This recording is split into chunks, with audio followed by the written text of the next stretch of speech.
agradecer a todos que estão aqui hoje, quem está assistindo. Eu sou o Felipe Watanabe, repórter da Folha de São Paulo, e a gente tem aqui hoje com a gente o Juliano Assunção.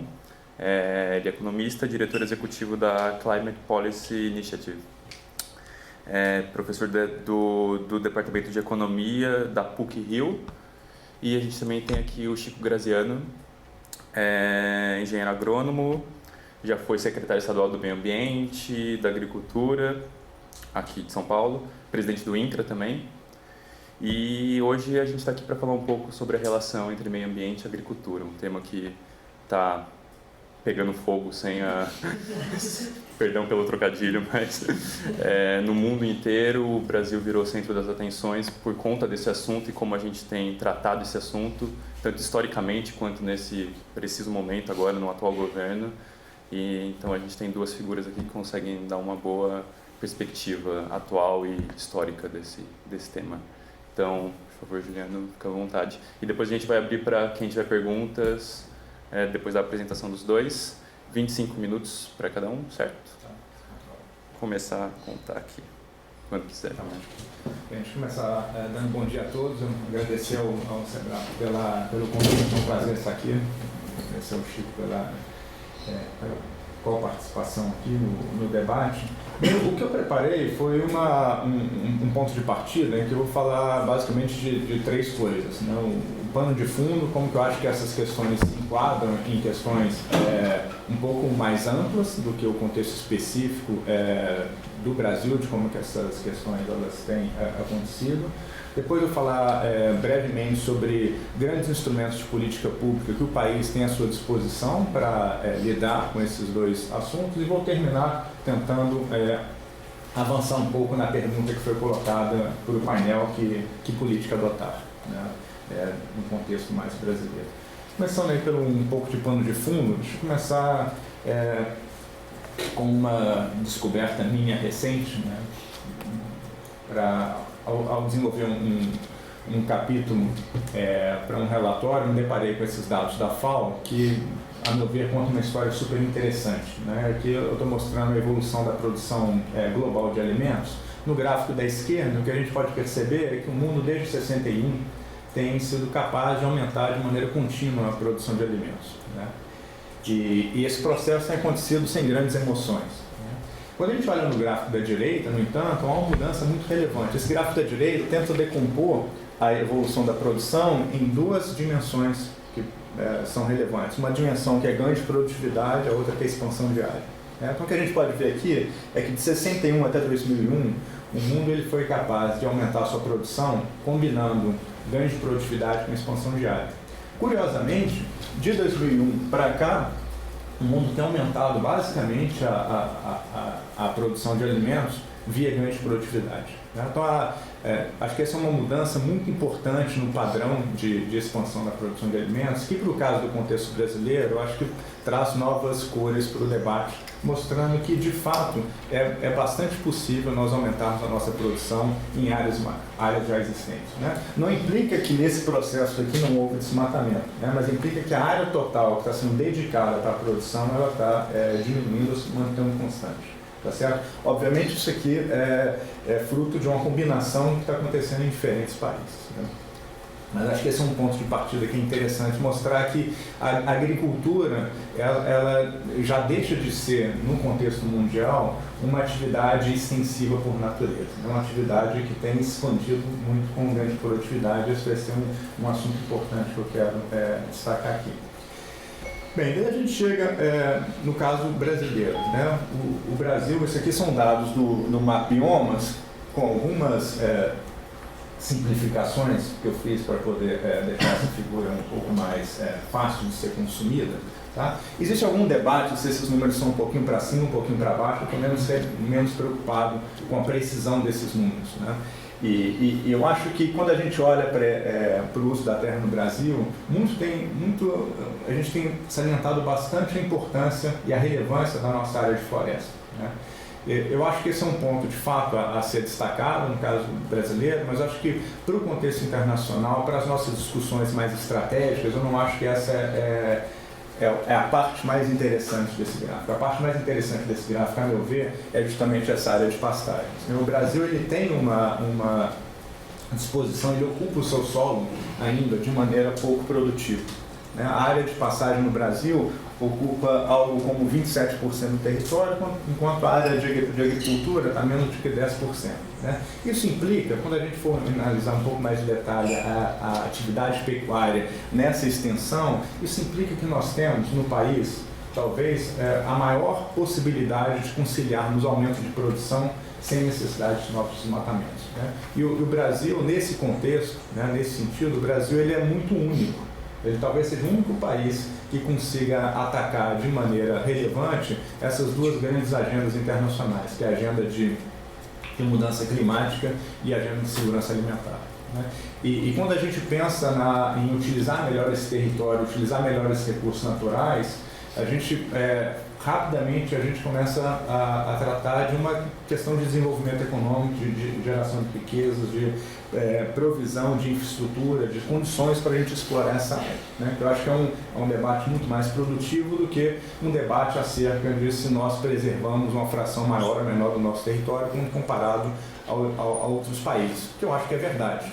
Eu acho que a gente não pode negar o fato de que o Brasil, por diferentes razões, ele detém uma área muito importante de florestas. Mas eu acho que quando a gente se posiciona nos fóruns internacionais, eu acho que seria muito mais produtivo a gente salientar o fato de que, apesar de termos ainda florestas tropicais muito relevantes do ponto de vista internacional pelo seu impacto sobre mudança do clima e sobre biodiversidade, relevantes no sentido nacional pelos serviços ambientais que ele presta para a nossa agricultura, para a regularização hídrica das nossas cidades, assim sucessivamente. Eu acho que é interessante que a gente ter uma visão para esse setor, que é uma visão de aumentar o crescimento econômico nas áreas que estão disponíveis. Isso é bastante possível. Se a gente fizer um outro trabalho que a gente fez no CPI há um tempo atrás, a gente estimou, ao longo do tempo, qual era o potencial de ganho de produção agrícola, sob diferentes hipóteses. Então, essa linha azul, que é a de cima, ela surge de um exercício econométrico em que a gente tenta estimar para cada município qual que é o máximo de produção que eu poderia observar naquele município se ele estivesse utilizando as melhores práticas que a gente já observa nos dados brasileiros. Isso aqui não é um exercício de agronomia e que a gente está tentando colocar os produtores no máximo que a ciência permite que eles operem. O exercício aqui é um exercício um pouco diferente, é um exercício de tentar reduzir a dispersão de produtividade, ou seja, a gente está pegando produtividades que você observa nos dados brasileiros sob determinadas condições geográficas e de solo e assim sucessivamente, a gente está projetando, reduzindo essas dispersões de produtividade, mostrando como que o Brasil poderia aumentar, o quanto que ele poderia aumentar a sua produção. A linha azul, a gente deixa esses produtores aumentar essa produção desmatando, expandindo novas áreas, convertendo pastagem em lavoura e aumentando a produtividade das suas lavouras. E a gente vê que a gente obtém algo na ordem de 120%. Ou seja, a gente consegue, grosso modo, duplicar a nossa produção de alimentos no Brasil. Se a gente fizer o mesmo exercício restringindo a possibilidade de desmatamento, ou seja, falando assim, olha, o produtor pode agora converter pastagem em lavoura e pode aumentar a produtividade na área de lavouras. Curiosamente, a gente obtém um número muito parecido. Ou seja, o ganho de produção a ser capturado pelo setor no Brasil é um ganho de produção que não está associado a desmatamento, de acordo com esse exercício daqui. Isso faz sentido dado a nossa ocupação histórica. A gente ocupou as áreas que eram mais aptas para a agricultura. Essas áreas já estão abertas. Então, grande parte desse ganho está para ser capturado ali. Então, desse ponto de vista de potencial, se a gente olhar uma perspectiva um pouco mais histórica, as tendências do Brasil, esse gráfico aqui tenta mostrar resumidamente a história do Brasil de 1970, não dá para enxergar direito o número aqui, de 1970 até 2017, cada pontinho desse aqui é um pontinho dos dados do Censo Agropecuário, Se a gente começar com o gráfico da esquerda, aqui é a mesma coisa daquele primeiro gráfico que eu mostrei. A gente está decompondo a evolução da produção em área, que é o eixo horizontal, e produtividade, que é o eixo vertical.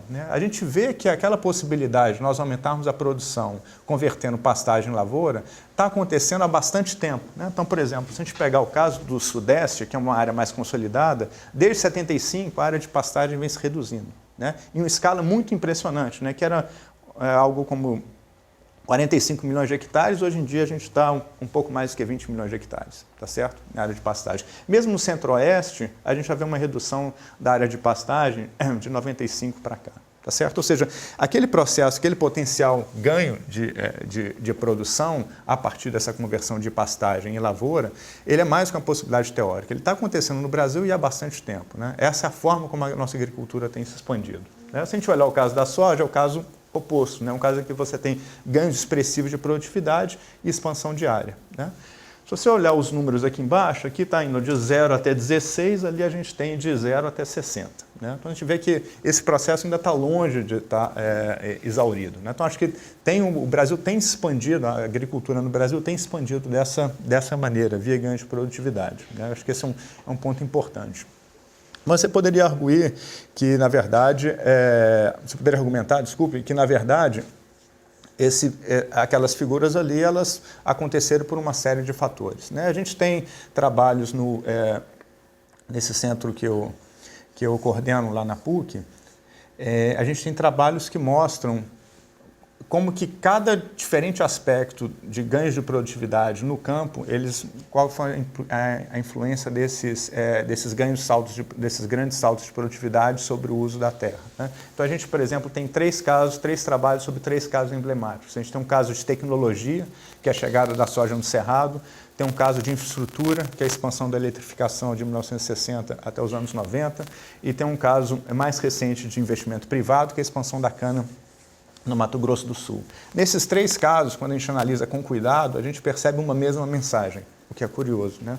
A gente tem ganhos de produtividade em todos esses casos, que aconteceram em escala, de maneira super relevante, né? E, na verdade, nos 3 casos, a gente observa que esses ganhos de produtividade reduziram as pressões por desmatamento, ou seja, as áreas que foram mais expostas a esses fenômenos são áreas em que você observou uma pressão por desmatamento menor. São áreas em que o desmatamento ele foi menos intenso do que as áreas menos afetadas por esse processo, né?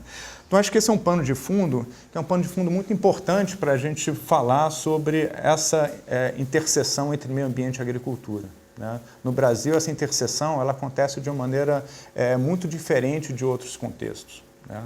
Justamente porque essa discussão encontra no Brasil um ponto de partida distinto. É um ponto de partida em que é um uso da terra que foi determinado por uma série de políticas públicas e decisões institucionais baseadas na ideia que a nossa terra ela era abundante, em que a gente tinha um objetivo de ocupação de maneira extensiva essa terra. Esse processo nos trouxe aquele mapinha que eu mostrei no início, que é um mapa que mostra que o Brasil tem, de fato, uma possibilidade de aumentar muito a sua produção agropecuária sem necessidade de desmatamento, né? Então, acho que é nesse contexto que a gente deve discutir as políticas de combate ao desmatamento e políticas de produção agrícola, né? Sobre os instrumentos de política pública, que eu acho que eles, na verdade, são o arcabouço, eles constituem um arcabouço institucional através do qual o governo pode contribuir, né, para esse processo, fazendo com que aquele processo ali ele acelere, né? Eu acredito que o papel da política pública é justamente antecipar os movimentos do setor privado e tentar direcionar esses movimentos para aquilo que gera mais bem-estar do ponto de vista socioeconômico. Eu vou falar de 3 grandes instrumentos de política pública aqui, talvez com um foco um pouco maior no combate ao desmatamento, que acho que é o tópico mais saliente do ponto de vista das notícias, né? Então, o primeiro ponto aqui é justamente o combate ao desmatamento. Depois eu vou falar do Código Florestal e do crédito rural, e eu vou me encerrar por aí, tá? O combate ao desmatamento da Amazônia é claramente um caso de sucesso. Talvez seja o caso mais relevante de sucesso na agenda de clima que se tem notícia, né? O desmatamento no Brasil ele chegou a um pico de 27 mil quilômetros quadrados em 2004. 2004 é o ano em que foi lançado o programa o PPCDAM, que é um programa de monitoramento, né, dentre outras coisas. Uma série de ações foram feitas ali no PPCDAM. Logo depois desse programa, houve uma redução importante no desmatamento. Em 2008, teve uma segunda rodada de políticas públicas, né, com, por exemplo, condicionamento do crédito rural a partir da Resolução 3545 do Conselho Monetário Nacional, o estabelecimento de municípios prioritários, houve ainda uma melhoria nos instrumentos de fiscalização e a gente vê uma segunda queda relevante nas taxas de desmatamento, né? Infelizmente, meu pessoal do design não tem esse grafiquinho para os danos mais recentes, mas provavelmente hoje em dia ele está mais ou menos por aqui, né? Ou seja, a gente teve um aumento no desmatamento, mas a gente está muito longe daqueles níveis que a gente tinha no passado, né? Acho que esses aumentos recentes são importantes, a gente precisa de monitorar, a gente precisa se preocupar com eles, mas não é que o desmatamento na Amazônia hoje está nos níveis de antes, não, ele está mais ou menos por aqui assim, tá certo? Então, acho que esse é um caso que é um caso de bastante sucesso. O que é curioso, quando a gente olha com cuidado essas políticas, né? E, de novo, lá no nosso centro a gente tem trabalhos que analisam de maneira muito detalhada cada uma dessas políticas. Eu vou detalhar um deles aqui, tá certo? Mas o que é interessante, a gente analisou, por exemplo, todo o esforço de comando e controle que tem como ponto de partida o DETER, né, que é o sistema de monitoramento via satélite. Eu vou detalhar um pouquinho mais esse trabalho aqui para vocês. Tem um outro trabalho sobre municípios prioritários, que tem a ver com a focalização desse esforço de fiscalização, né, e um trabalho sobre o crédito consignado, que foi crédito condicionado, que foi essa resolução 3545 do CMNE, que começa a condicionar o crédito no bioma Amazônia a alguns requerimentos fundiários e ambientais, né. De novo, 3 casos que são interessantes de políticas que operam em escala, né, uma escala aqui muito relevante, e uma mensagem comum. As 3 políticas elas foram muito efetivas em termos de reduzir o desmatamento e não causaram nenhum impacto na atividade econômica medida a partir dos dados do IBGE. Ou seja, a gente reduziu o desmatamento, mas o PIB, a geração de emprego, a produção agro não foi afetada por essas políticas, né? A gente fez isso de maneira bastante detalhada. Só para vocês entenderem um pouco melhor, né, o que é o DETER, que acho que é um assunto que tem atraído bastante atenção, e como que o DETER ele funcionou e como que ele combate o desmatamento, quais foram os impactos que a gente detectou. Deixa eu falar um pouquinho mais em detalhes sobre o que está acontecendo aqui, tá?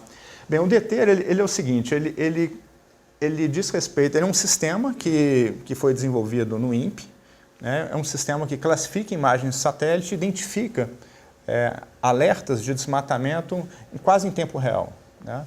E o desmatamento, vou mostrar para vocês algumas fotos aqui, é interessante entender que o desmatamento na Amazônia é uma atividade de escala, tá certo? Uma atividade que demanda tempo, organização, é uma atividade que requer algum certo tipo de preparo, né? E para um contexto como a Amazônia, que é um contexto em que o direito de propriedade é muito frágil, a estrutura fundiária é muito frágil, é muito importante você pegar o desmatador enquanto ele está desmatando, né? Então, acho que uma das grandes vantagens do sistema DETER foi justamente essa capacidade de você identificar o desmatamento no momento ele está acontecendo, e aí você chega naquele momento e consegue impor algumas sanções, né? As sanções elas vão tomar forma de multas que dificilmente são pagas, mas muitas vezes você destrói os equipamentos, você confisca equipamentos, você embarga aquelas áreas para crédito, você tem algumas sanções que você consegue impor quando você identifica esses desmatadores no ato, né? E o sistema ele tem essa ideia, né, de identificar e chamar a autoridade competente, né? Aqui eu coloquei o IBAMA como uma possibilidade, mas na verdade é uma ação que envolve exército, envolve outras polícias também, tá? Então isso aqui a gente tem um mapa do Brasil em que a gente consegue identificar todos os alertas de desmatamento, isso é informação pública, isso é transparente do ponto de vista da sociedade, a gente consegue monitorar sem grandes... Aquele verde clarinho são nuvens, tá? Elas vão ficar super importantes aqui agora, tá? Então, o que o fiscal ele obtém, no fundo, ele pode ter um palm top, que ele vai ter uma coordenada específica dizendo, olha, ali tinha floresta e agora não tem mais, tá certo? E a gente identifica o cara ali. Só para vocês terem ideia do que a gente está falando, né? A gente está falando de operações que são operações de escala, né? Tem a tropa, os caras muitas vezes mobilizam helicóptero e tudo mais, e uma área de desmatamento, só para vocês terem uma ideia, tem um caminhão ali, tá vendo? Uma área de desmatamento é uma operação como essa, né? Uma operação estruturada e que demanda algum esforço de organização, da importância de você ser capaz de identificar essas pessoas no ato, né? Tá? Então, o que a gente, né, mais algumas fotos confiscando serra elétrica, tratores e tal. O que a gente fez, então, para poder medir, né, a contribuição dessa política, que eu acho que é uma política inovadora que o Brasil colocou de pé para poder lidar com o desmatamento na Amazônia. Para a gente medir essa política, tem um desafio que é importante, que é um desafio parecido com você estimar o efeito de polícia em crime. Né? Tipicamente, para você estimar o efeito de polícia em crime, você tem que ser capaz de distinguir duas coisas. Primeiro, a polícia, de fato, ela vai ter um efeito inibidor sobre a criminalidade, né? Mas, por outro lado, em geral, você vai alocar a força policial naquelas áreas com maior risco de criminalidade. Né? E não é à toa que a literatura de criminologia tem um dos fatos utilizados, é justamente uma correlação zero entre presença policial e criminalidade. Né? Mas nessa correlação zero não implica que polícia não é relevante para combater crime. Implica simplesmente que você tem essa combinação de dois efeitos, né? De um efeito inibidor da polícia sobre o crime e, por outro lado, né, o fato de você alocar a polícia para onde tem criminalidade. Para a gente estimar o efeito aqui, a gente se depara com um desafio semelhante. O que a gente usa? A gente usa o fato de que o ponto de partida para a análise aqui, para o sistema, é justamente a cobertura, são as imagens de satélite. Né? E aqueles locais onde você tem cobertura de nuvens, você não consegue identificar desmatamento. Então, portanto, você não consegue mandar a polícia, né? Você não consegue mandar a fiscalização ali porque você não enxergou. Então, o que a gente faz para poder estimar esse impacto? A gente justamente usa esse tipo de variação, né? A gente faz um tratamento bem detalhado dessas informações de satélite, a gente consegue perceber o seguinte: daqueles municípios que tiveram expostos a uma cobertura de nuvens mais intensa em um determinado ano, a gente vê que, de fato, a presença do IBAMA, ou da autoridade, foi menor e no ano seguinte o desmatamento foi maior. Né? Aí, a partir daí, a gente consegue estimar o impacto da fiscalização sobre o desmatamento. Né? E a gente consegue construir uma figura como essa, ou seja, o desmatamento aqui é do período, na época que a gente fez esse trabalho, período de 2007 a 2011, o desmatamento observado foi de 41 mil quilômetros quadrados naquele período. A gente consegue, no modelo, desligar o que teria sido essa fiscalização. Ou seja, se você deixar de fiscalizar, qual que teria sido o desmatamento? 152 mil quilômetros quadrados. Ou seja, essa fiscalização via satélite, ela é responsável é um grande responsável por aquela queda no desmatamento que a gente olhou ali. Né? E esse parâmetro é super bem estimado. Se a gente faz o mesmo tipo de análise sobre o impacto dessas questões sobre a produção agrícola ou sobre o PIB, a gente não vê nenhum impacto. Tá certo? Desmatamento no Brasil não está associado à atividade econômica relevante medida pelo IBGE. Né? Essa é uma questão que a gente precisa de tratar de uma maneira mais sistemática, talvez. Né? Isso aqui é uma continha de custo-benefício em termos, só olhando para a coisa de carbono. Né? Se você pegar o benefício associado a essa fiscalização em termos de carbono, com o orçamento do IBAMA e do INPE e tal, o preço do carbono que ia fazer um break-even dessa operação, um preço de carbono bem menor do que $1. Né? E aqui está bem superestimado. Né? Mas não vale a pena entrar em detalhes. Tá? Então, esse talvez seja uma maquininha que a gente colocou de pé para lidar com o desmatamento, que é super efetiva. Tá? Como que o problema do desmatamento ele se coloca hoje em dia, tá certo? Aqui é um gráfico que mostra a composição do desmatamento, né? E a gente vê que tem uma fração, algo como 1/3 do desmatamento na Amazônia acontece em áreas privadas, né? Os outros 2/3 estão ou em assentamentos de reforma agrária, né? Ou em terras públicas não designadas, que é esse verde daqui, que é um grande problema. Então, acho que se de um lado a gente foi capaz de colocar aquele sistema para funcionar, né, por outro lado tem outras políticas públicas que são importantes, que estão interagindo com esse negócio, em particular as políticas de reforma agrária e questões fundiárias, né, que estão por trás dessa dinâmica, que acho que são importantes a gente mencionar. Tá? Então, outro fenômeno que é super interessante que está acontecendo na Amazônia, que é essa ideia de regeneração natural, né? Que é uma outra forma de nós vermos que o desmatamento na Amazônia não está associado a atividades econômicas relevantes. O INPE ele classificou as áreas desmatadas na Amazônia, né, de 2004 para cá, para tentar identificar o que tinha nessas áreas. A grande surpresa, né, é que aproximadamente 25% das áreas desmatadas da Amazônia estão em algum processo de regeneração natural. Tá? Essa regeneração natural não tem nenhuma política pública que esteja fomentando isso. Pelo contrário, as políticas de combate ao desmatamento não enxergam essas áreas. Então, isso aqui é um sinal, você pode ver isso como um copo meio cheio, meio vazio. Né? Por um lado, é um sinal de abandono, por outro lado, é um sinal de como a gente tem um potencial de regeneração na floresta.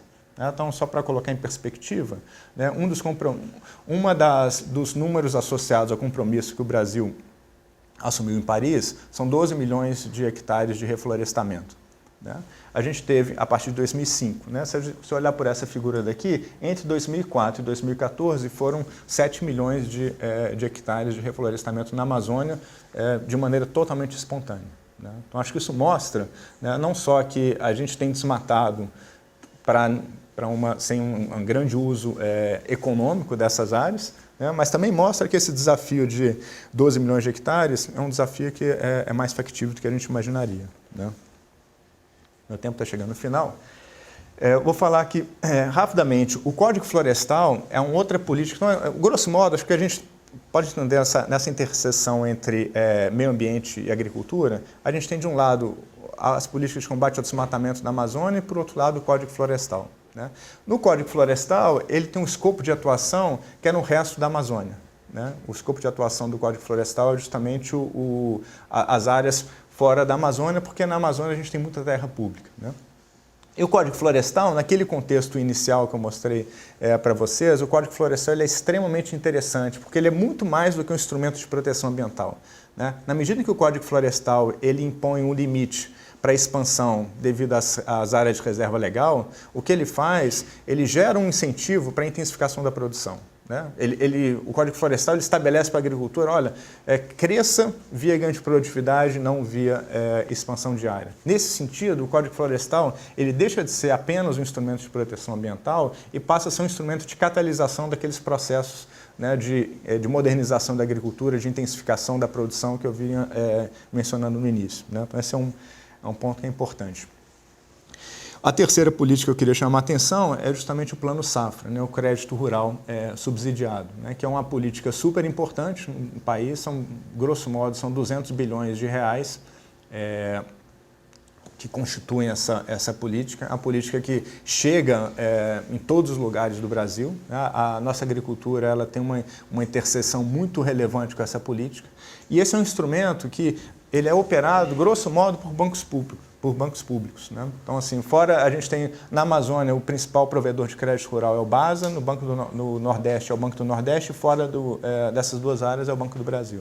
Né? Então, o crédito rural ele é um instrumento super importante para o setor agrícola. Né? Só que a interseção do crédito rural com esses temas de sustentabilidade é uma interseção ainda muito pequena. Ela está, grosso modo, via o Plano ABC, que é uma plataforma super interessante, né? Super promissora, mas ainda é uma fração muito reduzida desses recursos. Né? Então, a gente tem essas três grandes políticas que estão interagindo nesse sistema. Né? Falando um pouco adiante, eu vou encerrar por aqui, né? Voltando ao tópico, a pergunta básica, né? Que políticas adotar? Eu queria salientar 5 tópicos. Né? O primeiro deles é o monitoramento e combate ao desmatamento, né? Com base no sistema DT. Tem várias formas de você aprimorar esse sistema. Então, por exemplo, existem possibilidades de você identificar degradação ambiental, que é um processo anterior ao desmatamento, como uma maneira de criar um indicador antecedente para o desmatamento e tornar o sistema mais efetivo. Existem algumas tentativas de melhorar a resolução do sistema, né? Melhorar a maneira como você está respondendo aos diferentes alertas. Agora, acho que poderia ter um caminho bastante interessante de estender, principalmente, esse sistema para as áreas de floresta secundária. Né? Como mostrei, a gente tem 17 milhões de hectares na Amazônia de florestas secundárias que poderiam ser monitoradas por esse sistema e não estão sendo monitoradas. E dado esse compromisso que a gente assumiu, eu acho que esse seria um passo importante, a baixo custo, e que pode ser muito efetivo do ponto de vista de política pública e até de sinalização internacional. Né? Tem um outro assunto que não deu para explorar aqui, mas dado a composição do desmatamento atual, 1/3, grosso modo, né? Uma parcela muito importante do desmatamento hoje em dia, ela acontece no que a gente chama de áreas públicas não designadas, né? Portanto, estabelece uma agenda de regularização fundiária, que é uma agenda bastante importante para a região. Né? Quando a gente olha para fora da Amazônia, esse processo de aceleração e de implementação do Código Florestal, para mim, é uma agenda que é super importante, não só pelo seu potencial para a preservação dos remanescentes florestais e todos os serviços ecossistêmicos associados a ela, mas também como uma maneira de nós promovermos uma agricultura mais moderna, com base em produtividade, né? O Código Florestal tem essa capacidade pelos seus atributos, né? Nesse sentido, a gente poderia criar uma espécie de um cadastro positivo do Código Florestal, né, dando àqueles produtores que estão em conformidade com o Código Florestal, que são vários, né, a tranquilidade que eles estão positivos do ponto de vista dessa política, o que poderia aumentar a segurança no campo e, ao mesmo tempo, aumentar as possibilidades de interação com a política pública. E, finalmente, a gente tem uma agenda interna ali de integrar o crédito rural com o Código Florestal, que essa é uma agenda super promissora, principalmente no momento de crise fiscal, porque o governo tem sido cada vez mais demandante do ponto de vista de orçamento para justificar algumas alocações, né? E acho que um dos elementos que o setor agropecuário tem à sua disposição para justificar a sua alocação é justamente o conteúdo de sustentabilidade. E o Código Florestal representa isso de maneira bastante bem, né? Então, acho que há um espaço muito promissor e muito interessante, né? O governo tem mostrado alguma abertura nessa direção de integrar de maneira mais explícita o Código Florestal com crédito rural, né? Desculpe ter passado alguns minutinhos, vou parar por aqui. Obrigado. Obrigado, Juliana.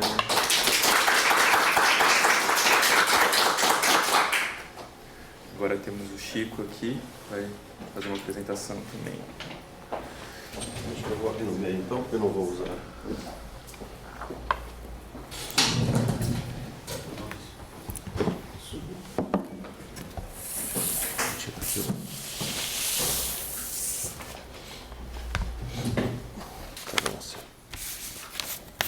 Bom, agradeço o convite. Eu tenho uma relação muito antiga com o SEBRAP, depois de 30 anos trabalhando com o Fernando Henrique. O SEBRAP, para mim, faz parte das minhas histórias de vida junto com ele, ou na época da universidade, né? Muitas pessoas que estão aqui ou por aqui passaram foram nossos mestres, né? Mesmo na área de economia agrária, que é a área que eu sempre trabalhei.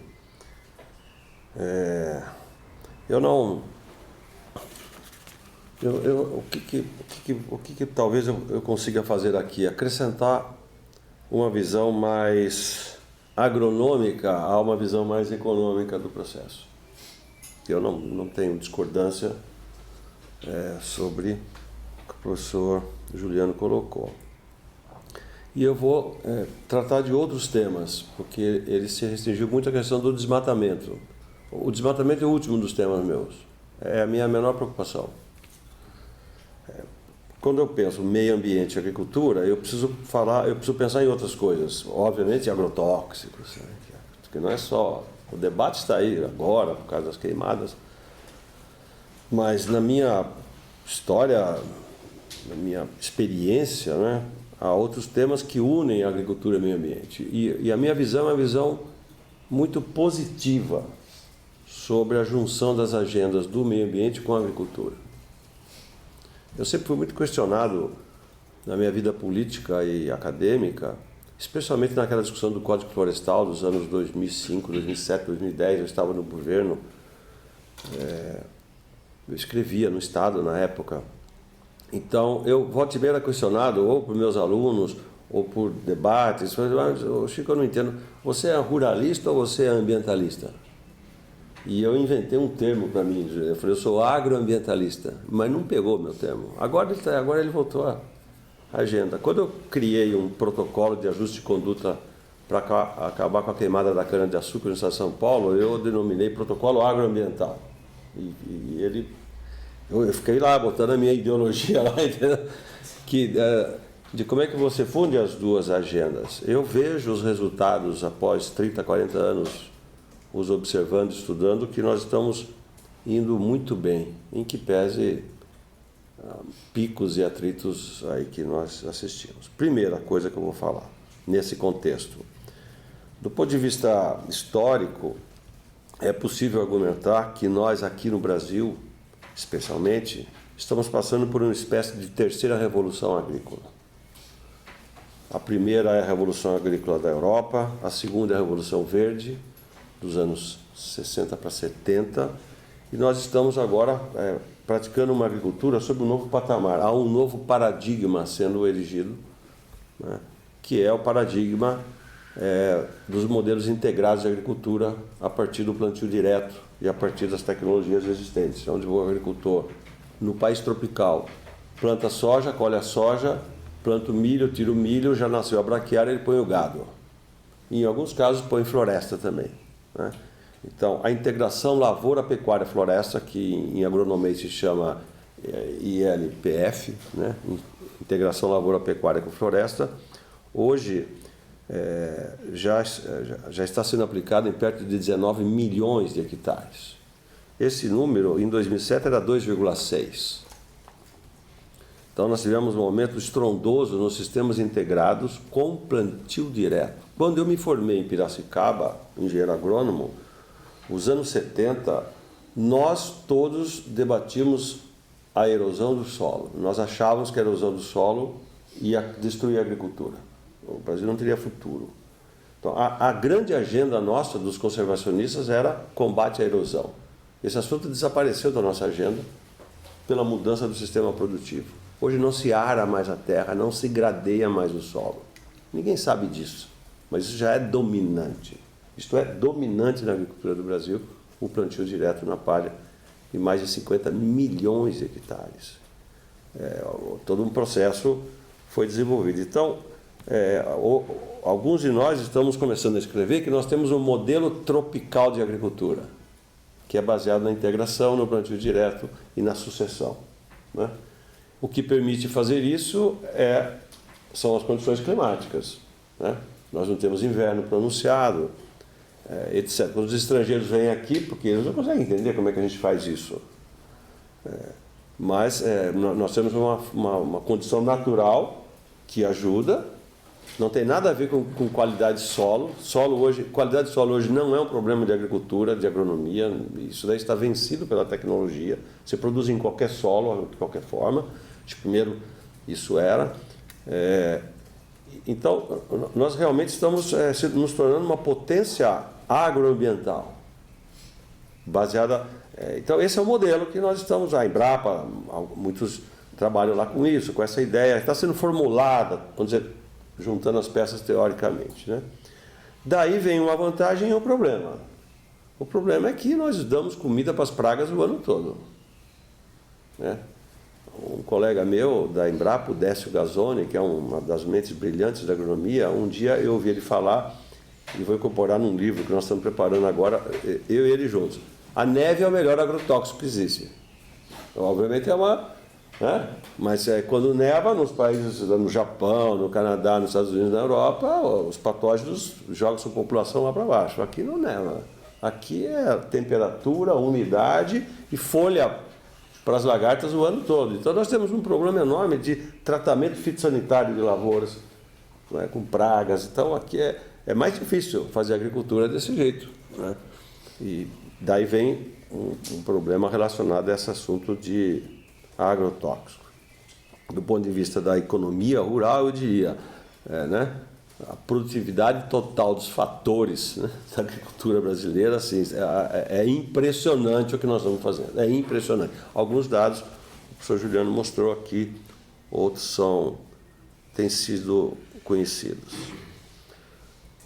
Então, o novo paradigma baseado em sistemas de produção integrados com plantio direto e toda a tecnologia que daí decorre. Eu diria, estamos no princípio ainda dessa revolução. Muita coisa vai acontecer.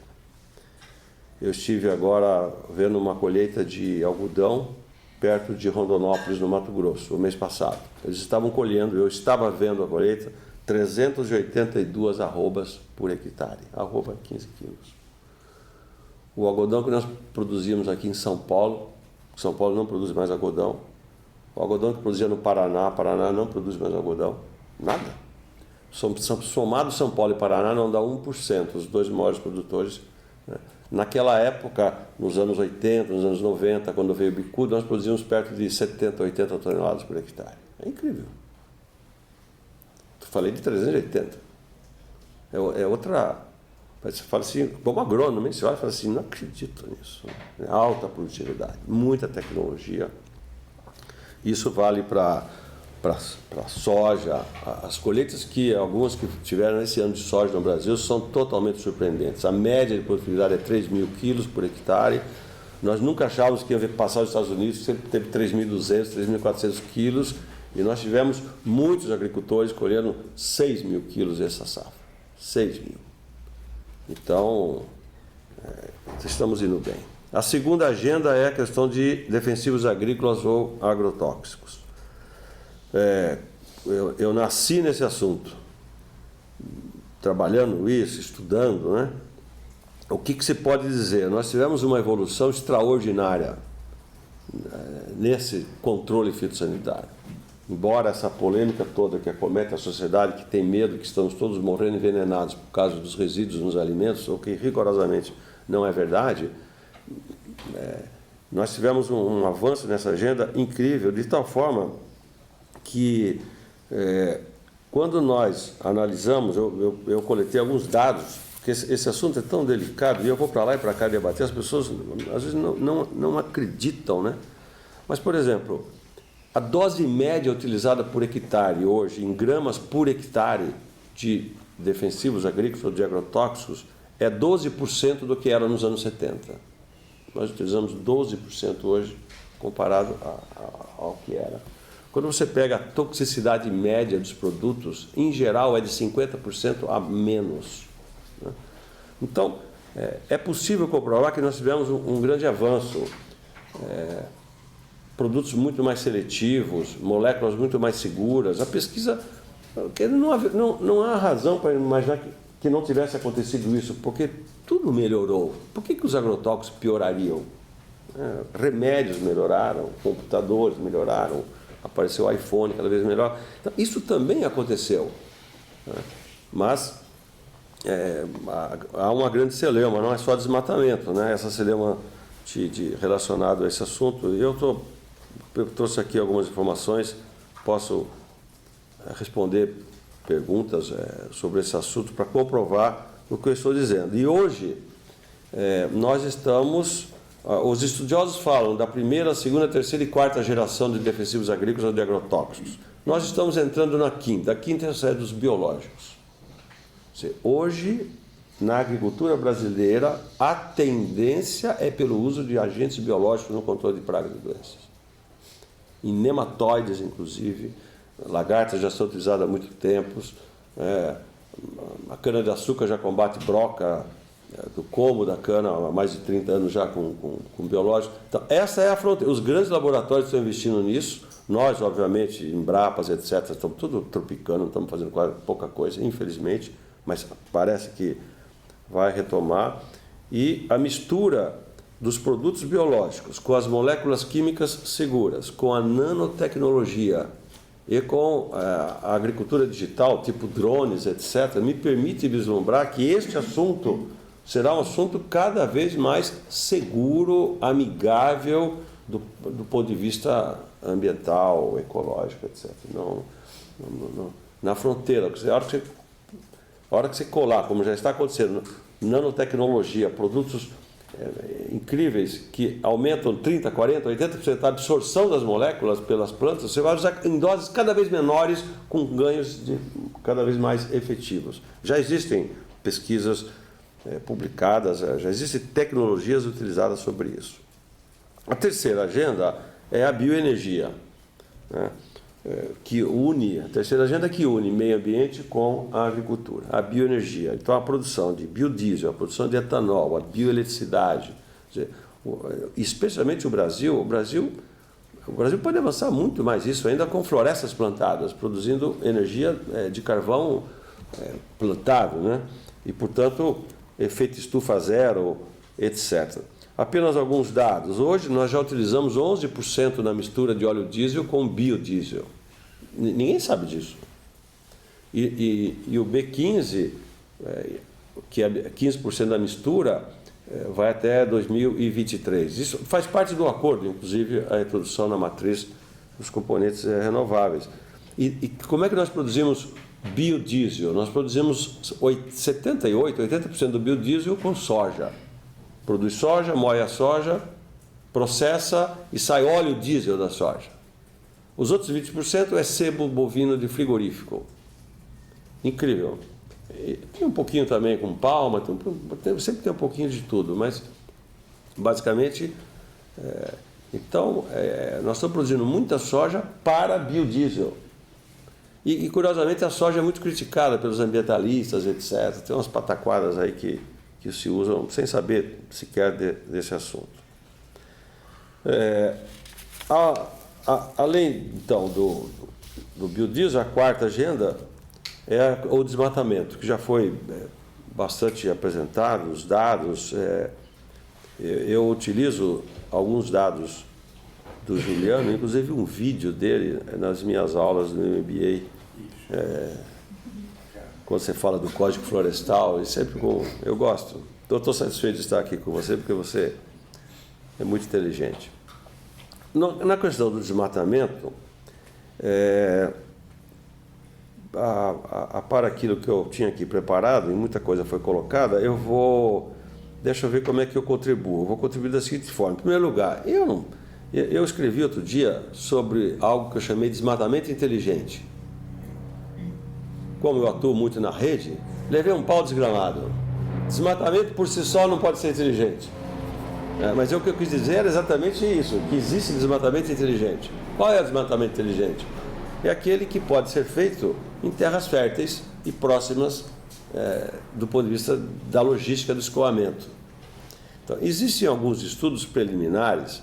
O Instituto Escolhas, que fez esse estudo, basicamente eu utilizei esses dados, que do total que poderia, são milhões e milhões e milhões de hectares, pelo Código Florestal, eventualmente receber autorização para desmate. Se você pegar aquelas terras que são de elevada aptidão para a agropecuária, você somá-las, nós temos perto de 10 milhões de hectares no Brasil, somando a Amazônia, Cerrado e um pouquinho na Mata Atlântica. Então, se nós temos 10 milhões de hectares de elevada aptidão agrícola, possíveis de serem desmatadas, segundo a lei do Código Florestal, eu pergunto, por que não desmatar? Qual o problema de desmatar? Se você respeita o Código Florestal, ou seja, faz nas normas, se são terras férteis. Agora, isso é completamente diferente do desmatamento que nós estamos falando aqui. Sai desmatando por aí, sem razão agrícola. Quem está desmatando lá é outra pessoa. Daqui depois a floresta entra em regeneração. O cara roubou as árvores e vai embora. Então, o desmatamento poderia, inclusive, eu acho razoável supor que o desmatamento não precisa ser o vilão total, como ele é. Há desmatamento inteligente. Nós não fazemos isso daqui. Intuitivamente o agricultor faz um pouco isso, porque ele só vai hoje em dia, com tanta confusão, as terras as melhores já foram ocupadas. Existem algumas fronteiras no Pará, etc., né? Ele ocupa as melhores, ele já não está entrando em todas, porque sabe que não precisa. Ele está ganhando mais em fazer a integração lavoura-pecuária, que está dando os índices de produtividade, independente de abrir novas áreas, ele está intensificando a produção, né? Então, o desmatamento, eu acho que nós estamos praticamente, em termos históricos, superando esse assunto. O que poderá ser feito ainda, e inclusive eu aceito que ele ainda poderá ser feito, nesse estoque de terras férteis. O que nós vemos hoje no mundo acontecendo é muita agricultura no deserto. Ainda é muito caro, mas tudo que começa é caro, depois fica barato porque os custos fixos caem, etc. Nós estamos vendo muita hidroponia, muita agricultura em estufas. Então, eu discuto com meus alunos o seguinte: olha, pode ser que daqui 30, 50 anos vai sobrar terra. Isso já começou a acontecer em alguns lugares. Então, eu acho que nós, em que pese se botou fogo, se não botou fogo, se São Paulo escureceu por causa daquela fogueiral, etc., que essas coisas todas, essa polêmica brasileira, objetivamente falando, essa página já está quase virada do desmatamento. A Indonésia ainda desmata muito, algumas regiões da África ainda desmatam, mas isso está, como o professor Juliano disse, é quase residual. A Europa, nós sabemos que está recompondo muitas áreas de floresta já há pelo menos 20 anos, né? O Brasil recupera áreas com floresta. O estado de São Paulo é um case. São Paulo tinha, na virada do século, 13,9% de cobertura vegetal nativa, 13,9%. O inventário, em 2017, dá 17,3%. De 13,9% para 17,3%. Melhoria da leitura do satélite ajudou também. Mas áreas que entram em recomposição naturalmente, nas margens dos rios, demoram 8 a 10 anos para serem lidas pelos satélites. Então, o processo de regeneração natural de áreas impedidas de produção, especialmente entremeadas na cana-de-açúcar do estado de São Paulo, estão sendo progressivamente transformadas em florestas ciliares e elas passaram a ser lidas pelo satélite. Então, o estoque está começando a ser medido de florestas nativas de São Paulo. No Vale do Ribeira, entre 1962 e 2011, nós tivemos de 200 mil hectares com nativas para 450. E quem contribuiu especialmente para essa elevação de áreas medidas de vegetação nativa no Vale do Paraíba, quem contribuiu foi basicamente a entrada do eucalipto. Então, o eucalipto faz o bem também. Por quê? Para plantar eucalipto, você precisa ter uma série de licenças que exigem você fazer a recomposição da sua reserva legal, das suas APPs, etc. Então, as empresas que entram para produzir celulose, elas são as empresas que hoje mais fazem conservação de áreas naturais, são as empresas de florestas plantadas. Porque a legislação as induz a isso, elas são produtoras de madeira, não se incomodam. Então, por fim, para a gente discutir, tá tão gostoso aqui, que está quieto, né? Normalmente esses assuntos nunca são discutidos de forma quieta, para mim, pelo menos. Onde você vai, aquela pauleira desgramada, né? Muito xingo, etc. Né? Para finalizar, eu diria, a intersecção de meio ambiente com a agricultura, com o conjunto de políticas ou de demandas de mercado que está acontecendo, porque eu diria, boa parte do que está acontecendo está independendo de políticas públicas. Isso é sensacional. É o mercado que está puxando, né? A produção saudável, o alimento saudável, as grandes multinacionais do agro, todas elas estão na agenda. Todas. Né? Inclusive as de defensivos agrícolas. Não tem nenhuma que não está atenta ao que está acontecendo no mundo. A opinião pública está sendo formada. Né? Não tem medo de alimento contaminado, defende meio ambiente, o aquecimento global, etc. Então, eu vejo uma situação muito favorável a que essas agendas de meio ambiente e agricultura cada vez mais se aproximem. Isso, no conceito óbvio nosso, é o conceito da agricultura sustentável. Hoje, nós podemos afirmar que a agricultura do Brasil é uma agricultura com características de sustentabilidade em várias razões, na defesa da biodiversidade, por causa do Código Florestal, né, na proteção do solo, por causa do sistema de plantio direto, no uso racional, inteligente ou correto de defensivos agrícolas.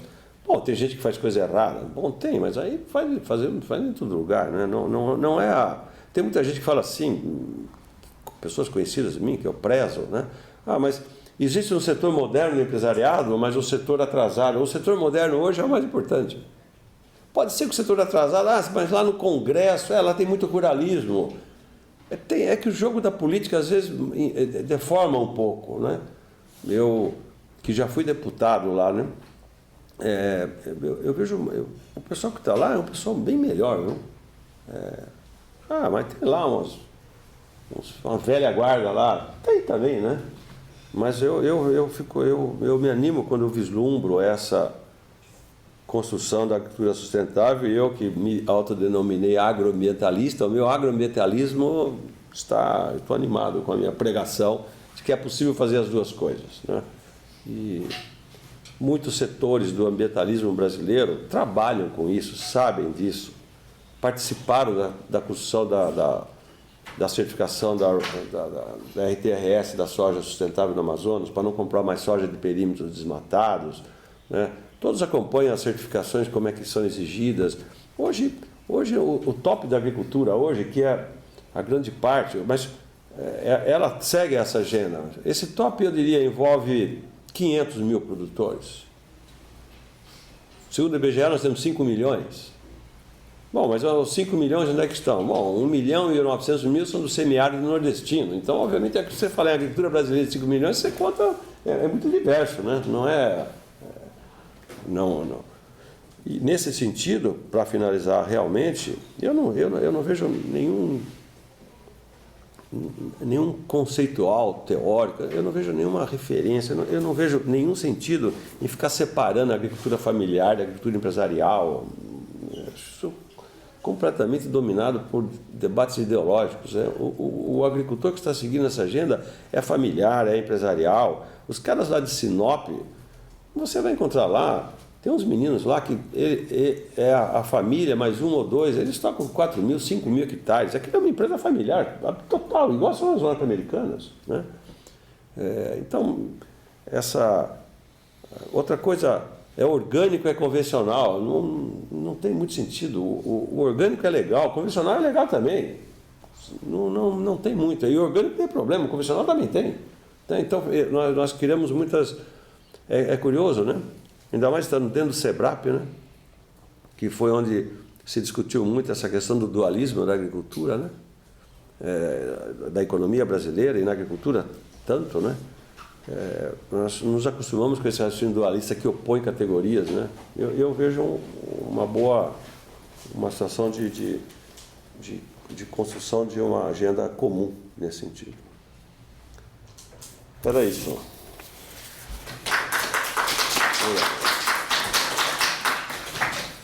Obrigado, Chico, pela apresentação.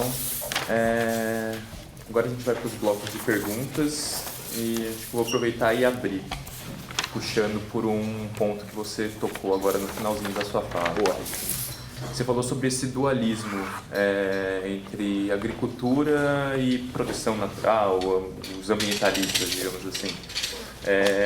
A gente vê isso ainda fortemente hoje, eu acho que talvez puxado pelo próprio Congresso. A gente tem uma pressão política muito forte em abrir novas frentes de agricultura e de produção, mesmo com toda a academia e pesquisa científica falando que, olha, temos terras degradadas, a gente pode se aproveitar disso, não é necessário abrir novas frentes para ter uma maior produção. Por que ainda assim, mesmo com o mercado externo fazendo pressão, mesmo com toda a academia, a sociedade mesmo fazendo essa pressão, ainda essa voz ambientalistas versus produção, ela se impõe, talvez? Uma pergunta para tanto para o Juliano quanto para o Chico. Então, eu juro que hoje é o assunto mais difícil para eu responder. Eu não consigo entender o porquê de tanta celeuma e tanta distinção. Seja no assunto de desmatamento, seja no de defensivos agrícolas ou de agrotóxicos. Que existem pontos fora da curva, eu sei que existe. Mas, como coisa importante, mesmo lá no Congresso, essa coisa do desmatamento, nos termos que eu, por exemplo, aqui coloquei. Então, o que eu vejo? Muitos filhos de agricultores ou netos de agricultores tradicionais, assim como subiram para o oeste da Bahia, assim como subiram para o Mato Grosso do Sul, estão lá também, agora em parte do Piauí, ou foram para o Pará, em algumas regiões estão sendo abertas lá, ou mesmo dentro do Amazonas. Amazonas, muito pouco. Então, esses agricultores, eles foram para lá, adquiriram terras, e agora a sociedade devia dizer para eles assim, não, você não pode utilizar o estoque que você comprou. Fala, pô, mas a lei me autoriza, eu posso utilizar 20%. Né? Não, você não pode. O que eu quis dizer aqui é que as terras boas, ele deveria poder, e ninguém deveria recriminá-lo por isso.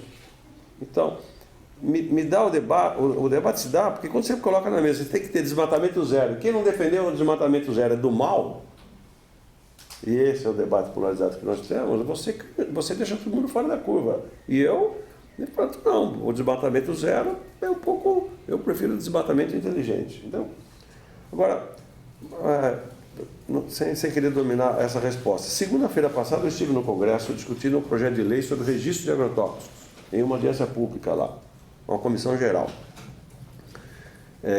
E a esquerda combatia o projeto e defendia o projeto que institui um programa de redução de uso de agrotóxicos na agricultura. Tem até um pedido também, Nara, alguma coisa assim, né? Eu saí de lá com a convicção e recomendei à ministra, através da equipe dela. Falei, olha, eu acho que o governo deve apoiar a votação e a aprovação dos 2 projetos. Eu não vejo nem por que compor um ao outro. Você melhorar o sistema de registros de defensivos agrícolas é necessário para o Brasil. E você implementar um programa de redução de uso de agrotóxicos também é importante para o Brasil. Pôr um ao outro. Não, para quê? Então, a polarização da política nem sempre ajuda a encontrar as melhores soluções neste sentido aqui que a gente está discutindo. Não, acho que eu tendo a concordar com o que o Chico acabou de dizer. Eu acho que eu também tenho muita dificuldade de entender os problemas que a gente tem sofrido recentemente com essa agenda, dado tudo que a gente conseguiu avançar, tanto do ponto de vista de produção, todas essas tecnologias foram desenvolvidas, quanto do ponto de vista da agenda de combate ao desmatamento e pelo fato de nós termos aprovado uma legislação como o novo Código Florestal, que quando você compara com legislações de outros países que vigoram em áreas privadas, o Código Florestal é de fato um destaque, né? Eu tenho dificuldade de entender qual que é a natureza do debate, né?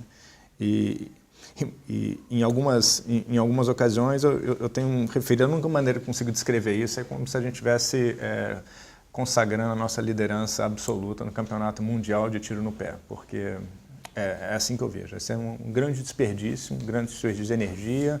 Você está colocando em risco um setor que é muito importante para a nossa economia, por um benefício que é difícil de você tangibilizar. Eu acho que até antes dessas discussões, por exemplo, a agenda de desmatamento zero, eu acho que é uma agenda que tem aspectos que eu acho que são interessantes, mas existe uma agenda anterior à do desmatamento zero, que é a agenda de implementação do Código Florestal, né? E que acho que é uma peça que é complicada, ela é complexa. A gente teve um debate longuíssimo no Congresso acerca do Código Florestal, onde você tinha muita energia política dedicada à definição de parâmetros ali, um pouco para cima, um pouco para baixo, e hoje em dia houve uma diluição dessa mobilização política, e a implementação do Código Florestal hoje depende de soluções estaduais, né? E a gente precisava de mobilizar, aquela mobilização que a gente assistiu lá atrás para a implementação do Código, hoje em dia se coloca nos níveis, nos estados. Aqui, por exemplo, em São Paulo tem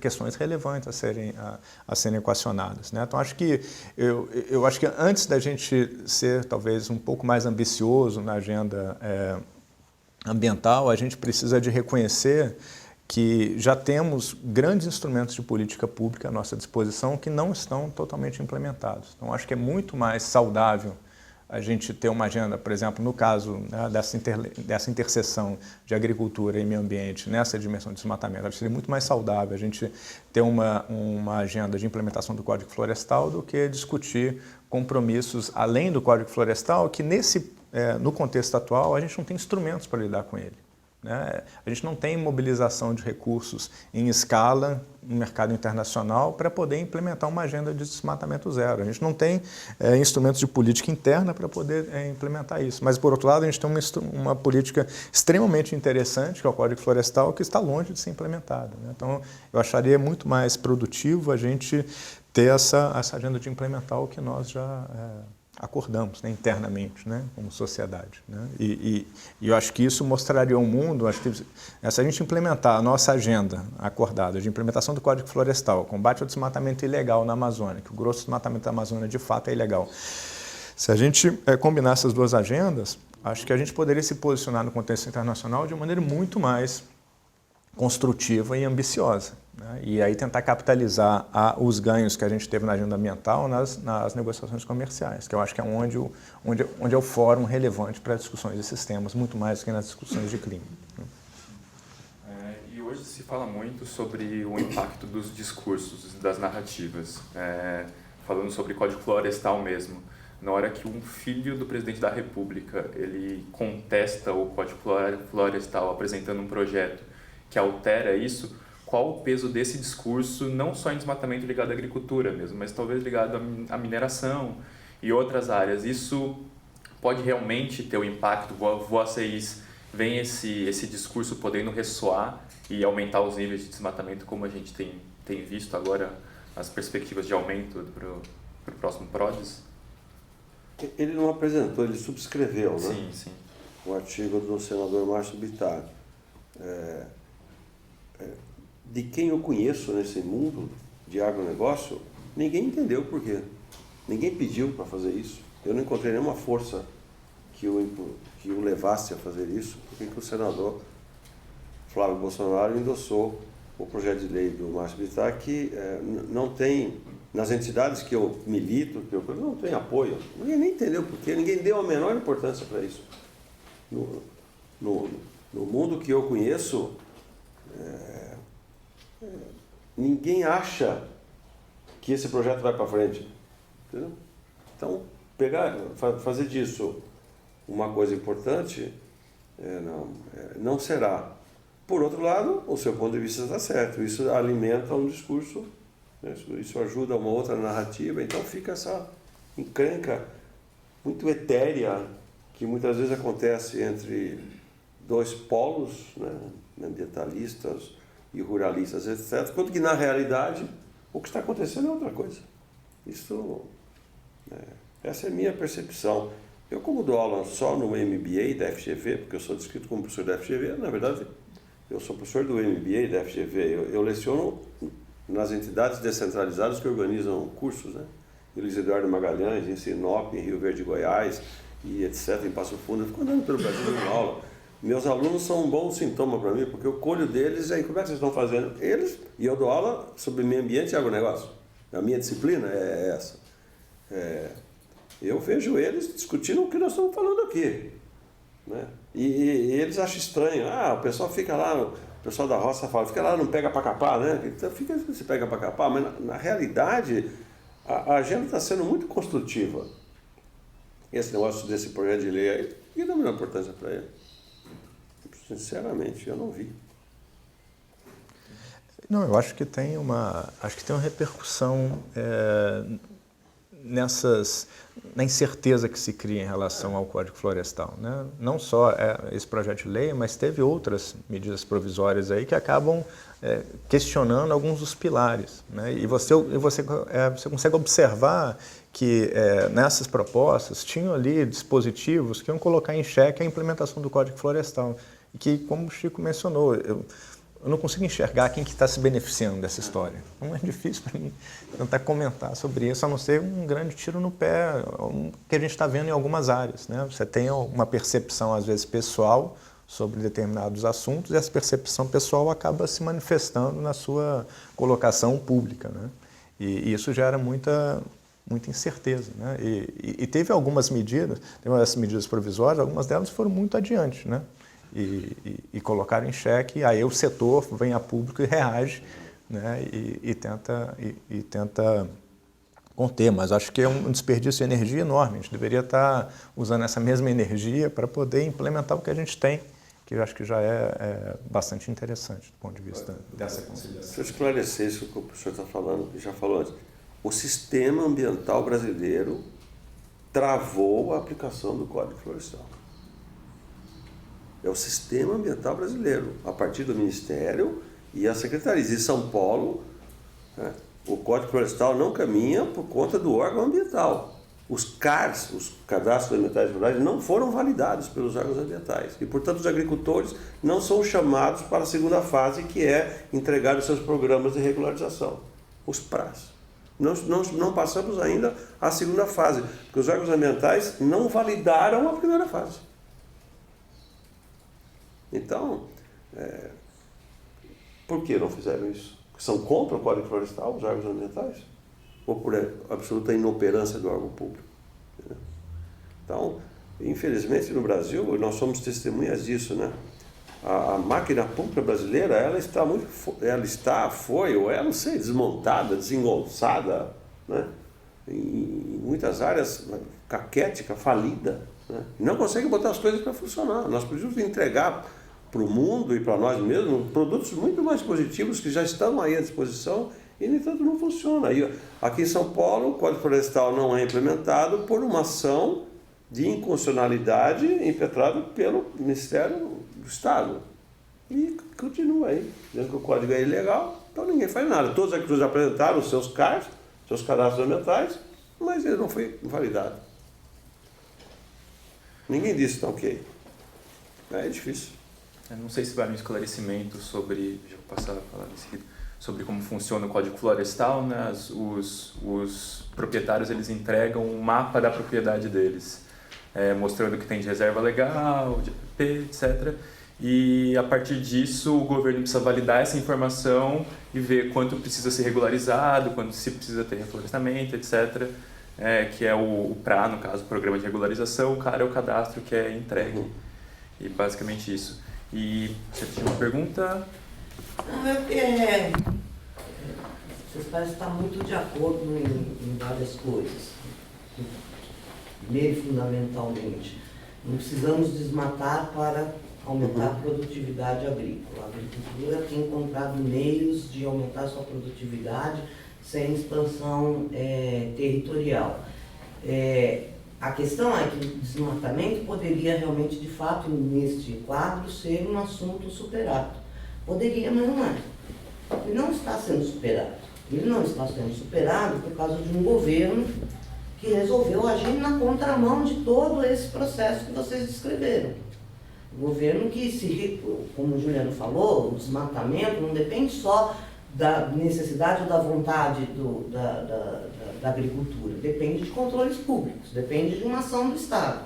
Então, se nós temos um governo que se recusa a aceitar o desmatamento como um problema, que diz que ele não existe quando ele existe, que diz que ele não é problema, que eu não sei, parece que vocês não têm como explicar isso, já disseram que é incompreensível, mas alguma razão há de ter, pode ser mera ignorância, pode ser uma ideologia de maluco, mas resolveu comprar uma briga internacional para defender o desmatamento do qual nós não precisamos. Não tem cabimento, e isso tem consequência. Tem consequência na inserção do país no cenário internacional, tem consequência no país, tem consequência na Amazônia. Então, isso implica um desmonte dos controles públicos. Então, não tem como superar o problema do desmatamento com um governo que tem essa visão, este comportamento e essa ação. Então, como é que o que nós podemos fazer em relação a isso, a este governo, se há alguma explicação razoável para o comportamento dele? A explicação, do meu ponto de vista, é política mesmo, na origem, pelo seguinte, até onde eu conheço, não é nenhum problema do governo, é o presidente da República, é o Bolsonaro que expõe um ponto de vista, expõe-se. Não tem uma política de governo, a ministra da Agricultura, por exemplo, não opera no sentido de aumentar nada, ela é talvez a mais legítima representante dessa agricultura sustentável e moderna que eu estou defendendo aqui. Ela pratica isso, eu a conheço, porque ela é minha colega, engenheira agrônoma, etc. Então, não é...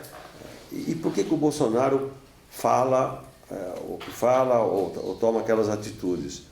Porque ele exprime uma angústia dos agricultores brasileiros, dos produtores rurais, que ficaram durante anos e anos sofrendo na mão dos órgãos ambientais, porque não conseguem licença para desmatamento, recebendo multas. Então, ele exprime uma parte de uma agricultura que, quando ele se elegeu, e que o apoiou fortemente, falou para ele: a gente não aguenta mais essa coisa do meio ambiente.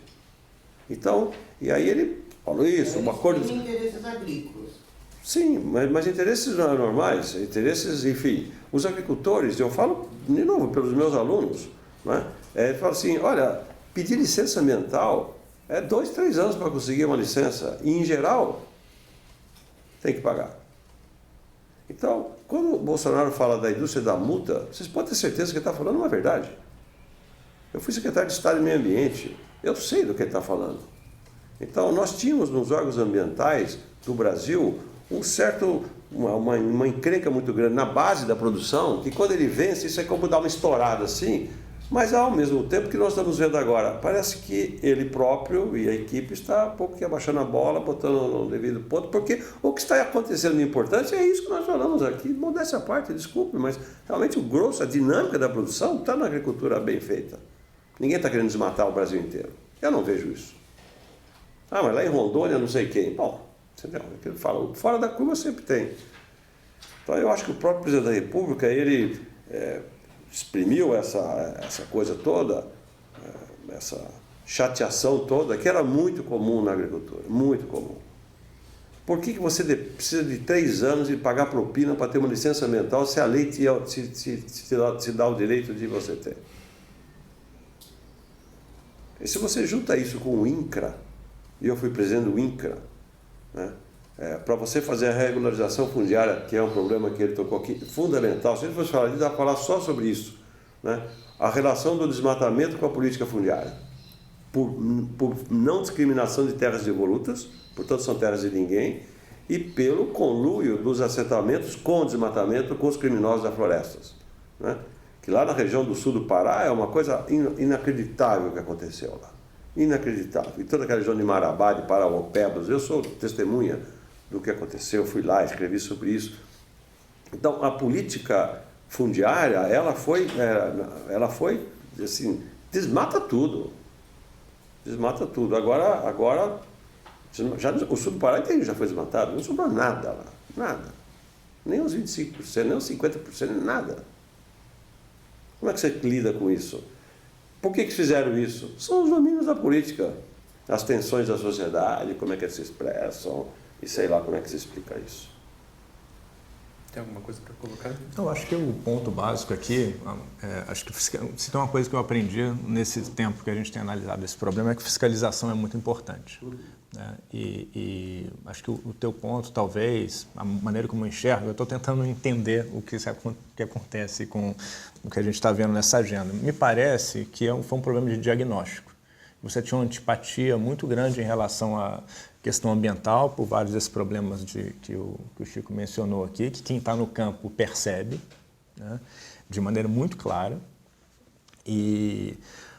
Mas você associa isso com uma agenda ambiental muito mais ampla, inclusive coisas como o desmatamento, que para mim são coisas que já estão mais ou menos estavam equacionadas, geram talvez seja a moeda de troca mais importante que o Brasil tem a oferecer para fóruns internacionais. Acho que se o Brasil tem uma ambição de participar de fóruns internacionais de maneira relevante, para mim o meio ambiente talvez seja a única fonte de soft power que a gente tem, né? Não tem outro caminho para a gente julgar esse jogo. E acho que houve um problema de incompreensão de que essa agenda de desmatamento era tão importante. Eu estou um pouco mais esperançoso agora que eu percebo que o governo tem mudado um pouco o enfoque e a colocação das tropas do Exército para lidar com a questão das queimadas e um pouco a mudança do discurso, para mim, me deixa um pouco mais esperançoso sobre o futuro, porque, de fato, dado que a gente observou da importância da fiscalização e como se mudou a estrutura de governança do Ministério do Meio Ambiente em relação a essa área em particular, eu sempre fiquei preocupado com o que ia acontecer, mas a gente não tinha informação sobre o que estava acontecendo no campo, né? Mas acho que esses dados, esse aumento de desmatamento e queimadas, e parece que essas queimadas que a gente está observando são queimadas que estão associadas ao desmatamento, de acordo com algumas pessoas, não é uma queimada associada à seca, né? Acho que são parte de um mesmo fenômeno. Isso pode indicar que, de fato, teve alguma questão ali associada a essa fiscalização. Mas, por outro lado, nas últimas semanas a gente tem visto o Exército ali, então eu estou um pouco mais esperançoso sobre o futuro, um pouco nessa ideia de que eu estava até torcendo para uma taxa de desmatamento mais alta para que o governo acordasse para a agenda, para que a gente tivesse no longo prazo um desmatamento muito mais baixo. Mas eu acho que se eu estou lendo corretamente, eu acho que esse wake-up call chegou mais cedo do que eu imaginava.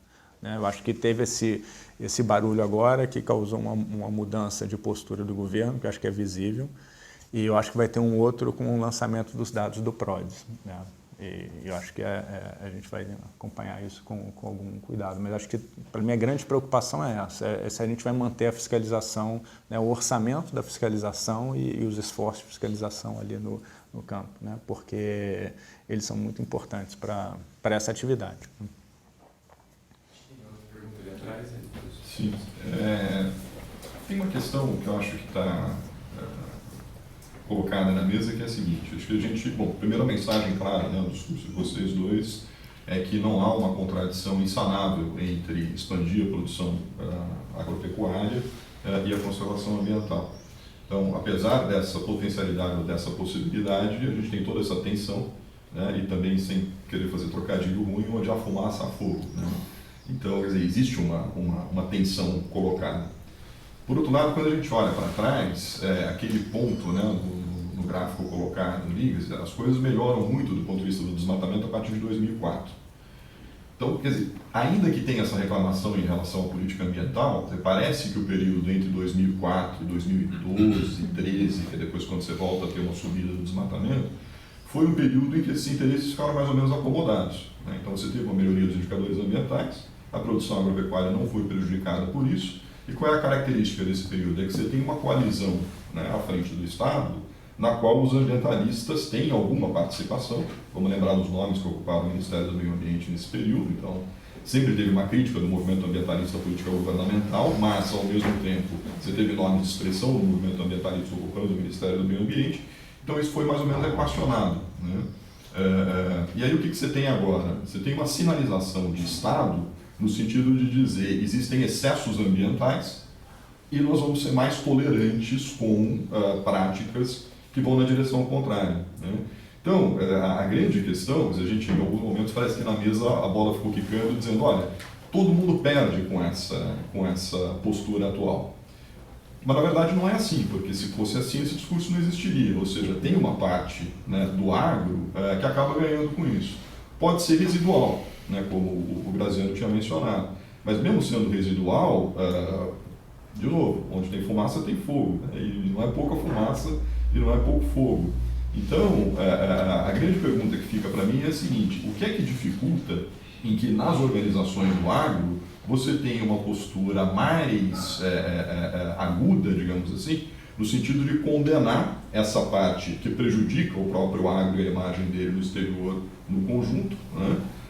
E isolar, digamos assim, esse setor que tem práticas mais predatórias, né, que ganha mais com a especulação imobiliária, que não é só a madeira, é a madeira e depois a conversão da terra e colocar essa terra no mercado de terras, etc. Então, quer dizer, tem uma parte, digamos assim, do que é chamado de agronegócio que nem poderia ser chamado de agronegócio. Mas as organizações representativas do verdadeiro agronegócio são um pouco, me parece, tolerantes demais com esse segmento. Quando eu perguntei para o presidente de uma organização, a resposta dele foi assim, não, mas aí é a política, né? E a gente precisa ter força no Congresso. E se a gente condena uma parte dos nossos, mesmo sabendo que eles têm práticas nocivas, a gente se enfraquece. Então me parece que um nó está aí. Então a pergunta que eu faria para vocês é isso, quer dizer, o que dificulta que você passe, digamos assim, disso que o Graziano mencionava agora, que é uma postura, digamos assim, mas ninguém acredita nisso, ninguém aposta nisso, etc., para um passo a mais, que seria basicamente dizer o seguinte, olha, nós precisamos ter políticas, por exemplo, de fiscalização mais fortes, e não o contrário, quer dizer, tem a indústria da multa. Então, quer dizer, como é que você encontra, do ponto de vista das organizações do setor, a busca por uma nova coalizão que permita isolar essa parte ruim, digamos assim, né? E fortalecer aquela parte que tem interesse em ter uma agenda, no processo de expressão do Graziano, agroambiental? Acho que está associado, talvez, com um assunto mais amplo no Brasil, né? A nossa representação ela tem, tipicamente, não só na agricultura, mas em outras áreas, um sentido de corpo muito forte, né? Eles representam como um todo. Na agricultura, um pouco pela sua história, acho que isso talvez seja um pouco mais pronunciado. É muito difícil você observar um órgão desse criticando um determinado subconjunto ali de agricultores, mesmo que nas conversas pessoais os problemas, as questões sejam muito bem compreendidas, né? Dito isso, eu acho que tem havido uma mudança bastante expressiva da comunicação de algumas dessas organizações, elas têm sido muito explícitas em relação a essa agenda, inclusive vindo a público em vídeos, defendendo, por exemplo, a discussão do Código Florestal nessas MPs recentes.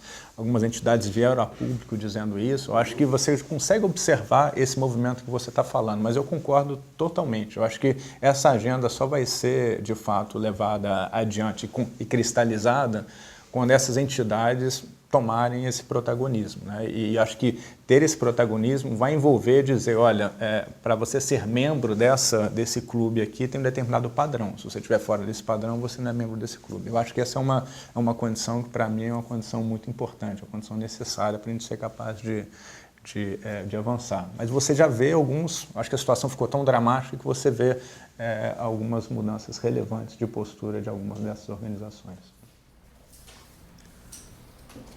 Se eu pudesse, talvez, trazer alguma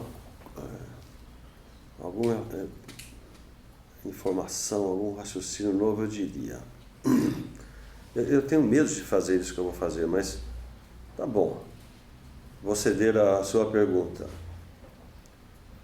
Talvez o antigo sistema de representação patronal, que é a Confederação Nacional da Agricultura, as federações de agricultura e os sindicatos, como existiam na área dos trabalhadores, na área dos patronais, CNI, essas coisas varguistas aí, talvez esse sistema possa ser dito que é o representante, que é o sistema político que representa a posição mais tradicional. As federações de agricultura, exceto a do Mato Grosso do Sul, que eu conheço, que é muito moderna, muito boa. Porque você pega a ABAG, a Associação Brasileira de Agronegócio, deu um pau nesse projeto de lei aí, subscrito pelas. Entendeu?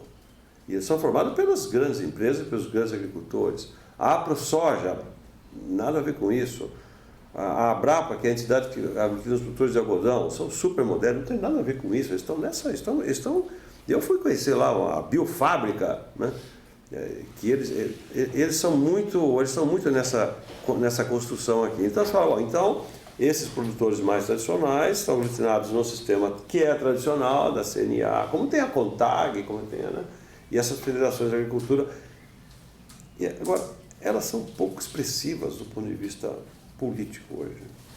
Mas talvez, e aí a pista do Juliano, sim, talvez elegem deputados que são mais identificados com essa base aí, e isso então acaba distorcendo um pouco o que de real está acontecendo. Eu acho isso cada vez mais preocupante. Isso que eu disse e reafirmo. A agricultura brasileira, no que importa e no que é dinâmica, é muito melhor do que a opinião pública acha, porque a opinião pública é muito influenciada por essa residual. Pelos fatores da política, porque nas mídias, e a mídia chamada tradicional, etc., também turbinam muito isso e criam essas falsas polarizações. No fundo, se nós não fôssemos muito bons agricultores, nós nos estávamos exportando para o mundo todo, conquistando mercados, batendo recordes de produtividade, entendeu? Porque isso não estaria dando retorno aos investimentos. Então, a agricultura brasileira, ela é produtiva, ela é competitiva, ela está na agenda. Então, quem é esse cara, então, que bota fogo lá no céu? Não sei. Não é, porque quando você fala, não existe um setor atrasado da agricultura, eu nunca identifiquei isso. Onde que ele se expressa? É isso que eu estou um pouco questionando. Mas tem sim. Não, então se tem algum, é esse que mais se aglutina nos órgãos tradicionais. Mas eles são tão... Depois que cortou ainda como é que chama? A contribuição obrigatória do sistema sindical, porque isso pegou CUTs, etc., né? E pegou a confederação, o sindicato rural lá, não sei aonde, outro dia fui dar aula em Três Lagoas, está quebrado o sindicato rural, os agricultores não pagam mais.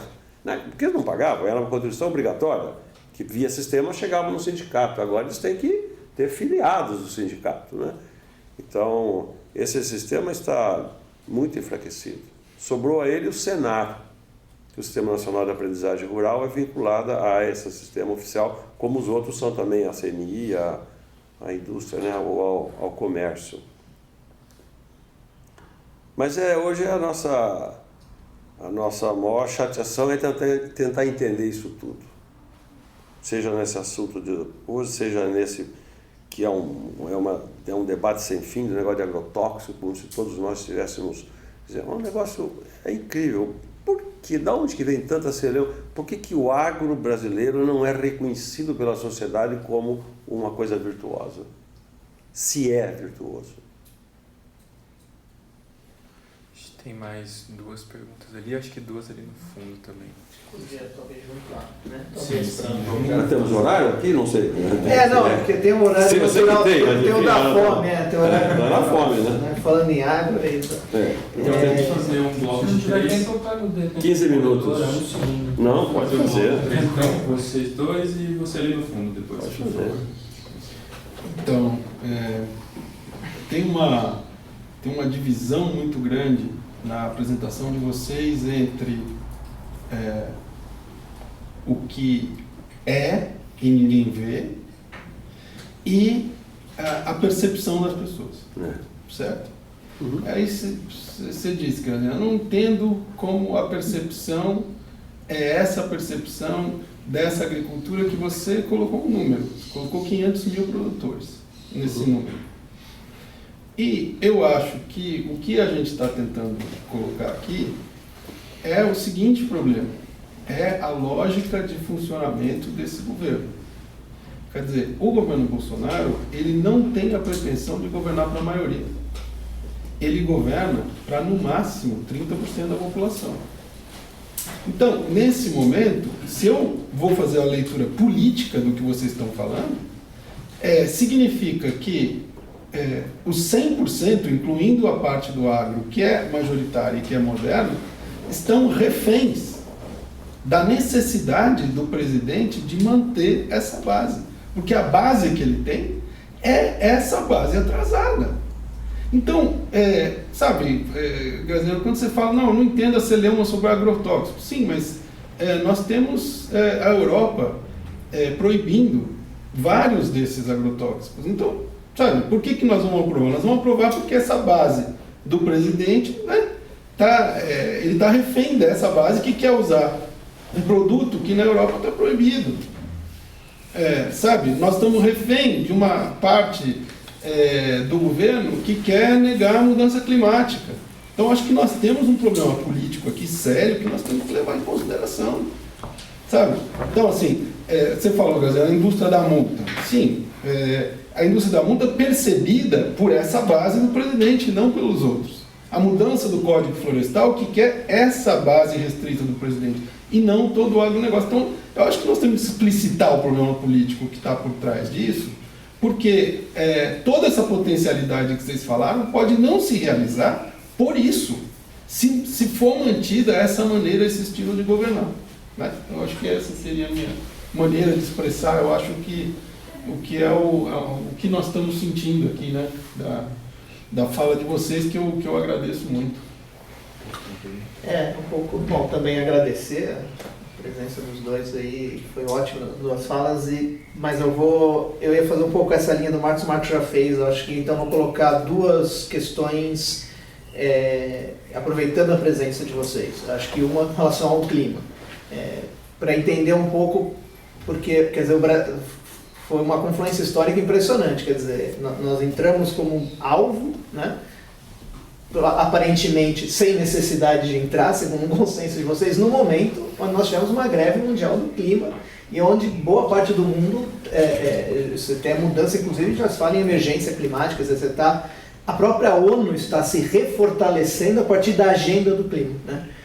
Já que aquela agenda hoje tem até um artigo na Folha sobre isso, a agenda de segurança ela se enfraqueceu, mas no clima não está se fortalecendo. Então eu queria, claro, os dois, mas especialmente ao Juliano, que tem essa questão do clima, como a gente vai, se pudesse falar um pouco sobre como a gente entra então nessa agenda, né? Você disse que o único capital de soft power é esse. E aí, mais específico, quer dizer, na questão dos agrotóxicos, que eu acho que aproveitar a sua presença, eu até imagino um pouco como você vai responder para o Marcos a questão da Europa, porque eu já tive... Eu vou dar as informações. Eu imagino, então, e acho que é importante... Eu vou tranquilizar e dizer que ele está errado. Não, mas eu acho que tem uma questão aí que tem a ver até com tudo que você falou, assim, nós somos no sul do Pará, desmatamos, a nossa história, e o Jânio falou, a nossa história é basicamente ocupação, desmatamento. Então, tentando não ser ideológico no sentido de que eu não vejo a Monsanto ou a Pfizer ou nenhuma outra como vilã, mas também eu não tenho que ter uma presunção de heroísmo, no sentido de que vai se caminhar necessariamente para o bem. Eu vou trazer o exemplo da minha área um pouco, porque como não é a minha, eu sei que tecnicamente você tem condição de se sobrepor às minhas informações sobre uma molécula ou outra. Mas na área das farmacêuticas, nós temos exemplos, eu vou te dar um atual, a maior crise da história norte-americana de overdose, está acontecendo agora. Parcela grande da responsabilidade dessa crise veio de indústrias farmacêuticas. Elas são vilãs no sentido de que elas tramaram matar mais 70 mil americanos por ano? Não. Mas o fato é uma desregulação e uma ideia de que eu buscava moléculas e criaram, por exemplo, o fentanil, o mais famoso deles, que pode, você tem entre 100 e 500 vezes a morfina em termos de potência. Então, queria que você um pouco dissesse, então, qual é o ponto de vista da regulação? Quer dizer, o Estado ele tem que ter um papel de defesa, porque o nome já diz, quer dizer, são agrotóxicos, não tem droga, no meu campo que são as psicoativas ou as que ajudam são pesticidas, não tem boa. Você tem que ter a melhor política, no sentido de, bom, preciso produzir, mas preciso proteger a saúde. Porque parece na sua fala que tem uma coisa, bom, mas a gente vai ter sempre melhores moléculas, vai usar menos e vai estar tudo bem. Bom, mas o mundo inteiro está querendo orgânico também por um devaneio, né? Então eu queria que você falasse mais sobre isso para que a gente entendesse qual é o papel do Estado, então, nessa regulação. Libera, vai ser mais moderno, vai ser melhor. Né? Não necessariamente é isso. Olá, tudo bom? Prazer, meu nome é João, eu venho lá da pós-graduação, eu sou doutorando em sustentabilidade pela EASH, pela USP Leste. E primeiro agradecer a vocês, ouvi bastante coisa interessante, muito obrigado, professores, muito bom. Tenho uma observação para o Juliano e algumas questões, uma questão específica para o Chico. Quando você apresenta os dados do PRODES, suavizando por uso de solo, a preservação, que é a área de reserva legal, indígena, área mista, eu acabei de ler um artigo que suaviza esses dados, não apresenta eles de maneira absoluta, porque fica parecendo que indígena não... ele preserva bastante, quando na verdade a gente sabe que são mais do que uma questão, não é só ser área de reserva, não é só ser reserva legal, tem algumas questões de fiscalização que também são muito importantes. Então acho que é importante suavizar, porque às vezes fica parecendo que a gente tem uma diferença de preservação nessas áreas muito grandes, quando na verdade a reserva legal é que é a grande sacada de preservação. E aí nessa mesma linha, né, fazer uma pergunta para o Chico, que ele comentou muito sobre como a agricultura, e eu concordo plenamente, como a agricultura depende da floresta, embora o contrário não seja verdadeiro, né? A gente depende dos serviços ecossistêmicos para poder manter uma agricultura estável. E assim, eu concordo que vamos fazer uma brincadeira, para o fim do século, a gente poderia falar numa governança única entre agricultura e meio ambiente. Hoje, você acha isso possível? Essa é a minha questão. Você acha que uma única governança para a agricultura, porque o discurso foi todo esse, né? E queria saber se a agrofloresta também entra nesse discurso de preservação com agricultura, né? Então não sei se eu me fiz claro. A ideia geral é tentar entender se hoje a gente poderia ter uma governança única tanto para a agricultura quanto para a preservação, ou se é melhor deixar apartado até a opinião pública, até a própria opinião política ter esclarecido essas ideias que foram aqui apresentadas e que de alguma maneira eu estou de acordo. E alguns dados finais, assim, a gente vê os dados lá da Europa de agrotóxicos, na verdade a Europa pesquisa os agrotóxicos americanos, os americanos pesquisam os agrotóxicos europeus e na minha visão parece muito mais um embargo econômico aí do que efetivamente ciência sendo feita. E por último, só complementar o que o Chico disse, que a mídia faz um papel às vezes de demonizar e a opinião pública compra essas ideias ruins sobre agrotóxicos. Tem uma pesquisa muito interessante de Frame que mostra que na Folha do Estado Online de 2004 a 2014, a grande maioria das notícias foram pró-agrotóxicos, defendiam, explicavam de maneira técnica e econômica. E por último, o agro é pop. Então acho que a mídia faz um papel, na verdade, de enaltecer o nosso agrobusiness. Não sei aonde está acho que a construção da opinião pública não vem principalmente da mídia. Então, assim, esses são os comentários. A única questão que eu tenho de verdade é se a gente pode pôr uma governança única para os dois hoje, se isso seria viável ou não. E agora? Quem Vou começa? responder a última. Eu não vejo nenhuma hipótese de fazer isso agora. Seria um erro total de estratégia, de política. Nós não temos ainda as condições de fazer isso. Mas sim, a maior parte dos países faz isso, né? Administra a Europa muito conjuntamente essas agendas, né? Floresta, pesca, agricultura, meio ambiente. Então, não vejo que seja impossível. Eu acho que pode caminhar lá essa governança única dessas áreas. Tomara que chegue. Na minha concepção, poderia chegar, mas se fizesse agora, a opinião pública não vai entender, isso vai dar uma confusão, como quase deu, né? Quase deu. Veja, a questão dos agrotóxicos. Agrotóxico está no nome, que são tóxicos, é só no Brasil. Nenhum outro país do mundo usa isso. Tanto é que nós defendemos utilizar pesticidas. Os pesticidas não estão no nome. Então, não é porque está no nome, está no nome que nós demos, que é um nome pejorativo. É o único país que utiliza essa denominação. No mundo todo é pesticides, né? E aqui os agrônomos ainda gostam de falar em defensivos agrícolas, que aí já é um pouco, né? Um pouco exagerado para cá, defensivos agrícolas. Mas a nomenclatura é o de menos. Vejam, nós não estamos liberando produtos proibidos na Europa. A Europa baniu, historicamente, um conjunto de produtos formulados ou de moléculas que o Brasil utiliza. Isso sim. Mas dessas 300 e tantas liberações agora, nenhum confrontou o que tinha lá. O Brasil usa, sim, produtos que na Europa são proibidos. Mas não é só o Brasil que usa. A Austrália usa, o Japão usa, o Canadá usa, os Estados Unidos usam. A Argentina usa, então não tem nada, não é o Bolsonaro que fez isso. Mas então por que a Europa não usa? Ele lá deu uma pista. A Europa não usa porque eles têm lá outros critérios, e agora a Anvisa, quando muda aqui o critério e adota o critério da FAO, da ONU, para registro e para categorização, que é o critério global, que dá maior valor à análise de risco e não à de perigo inerte, inato às moléculas, né?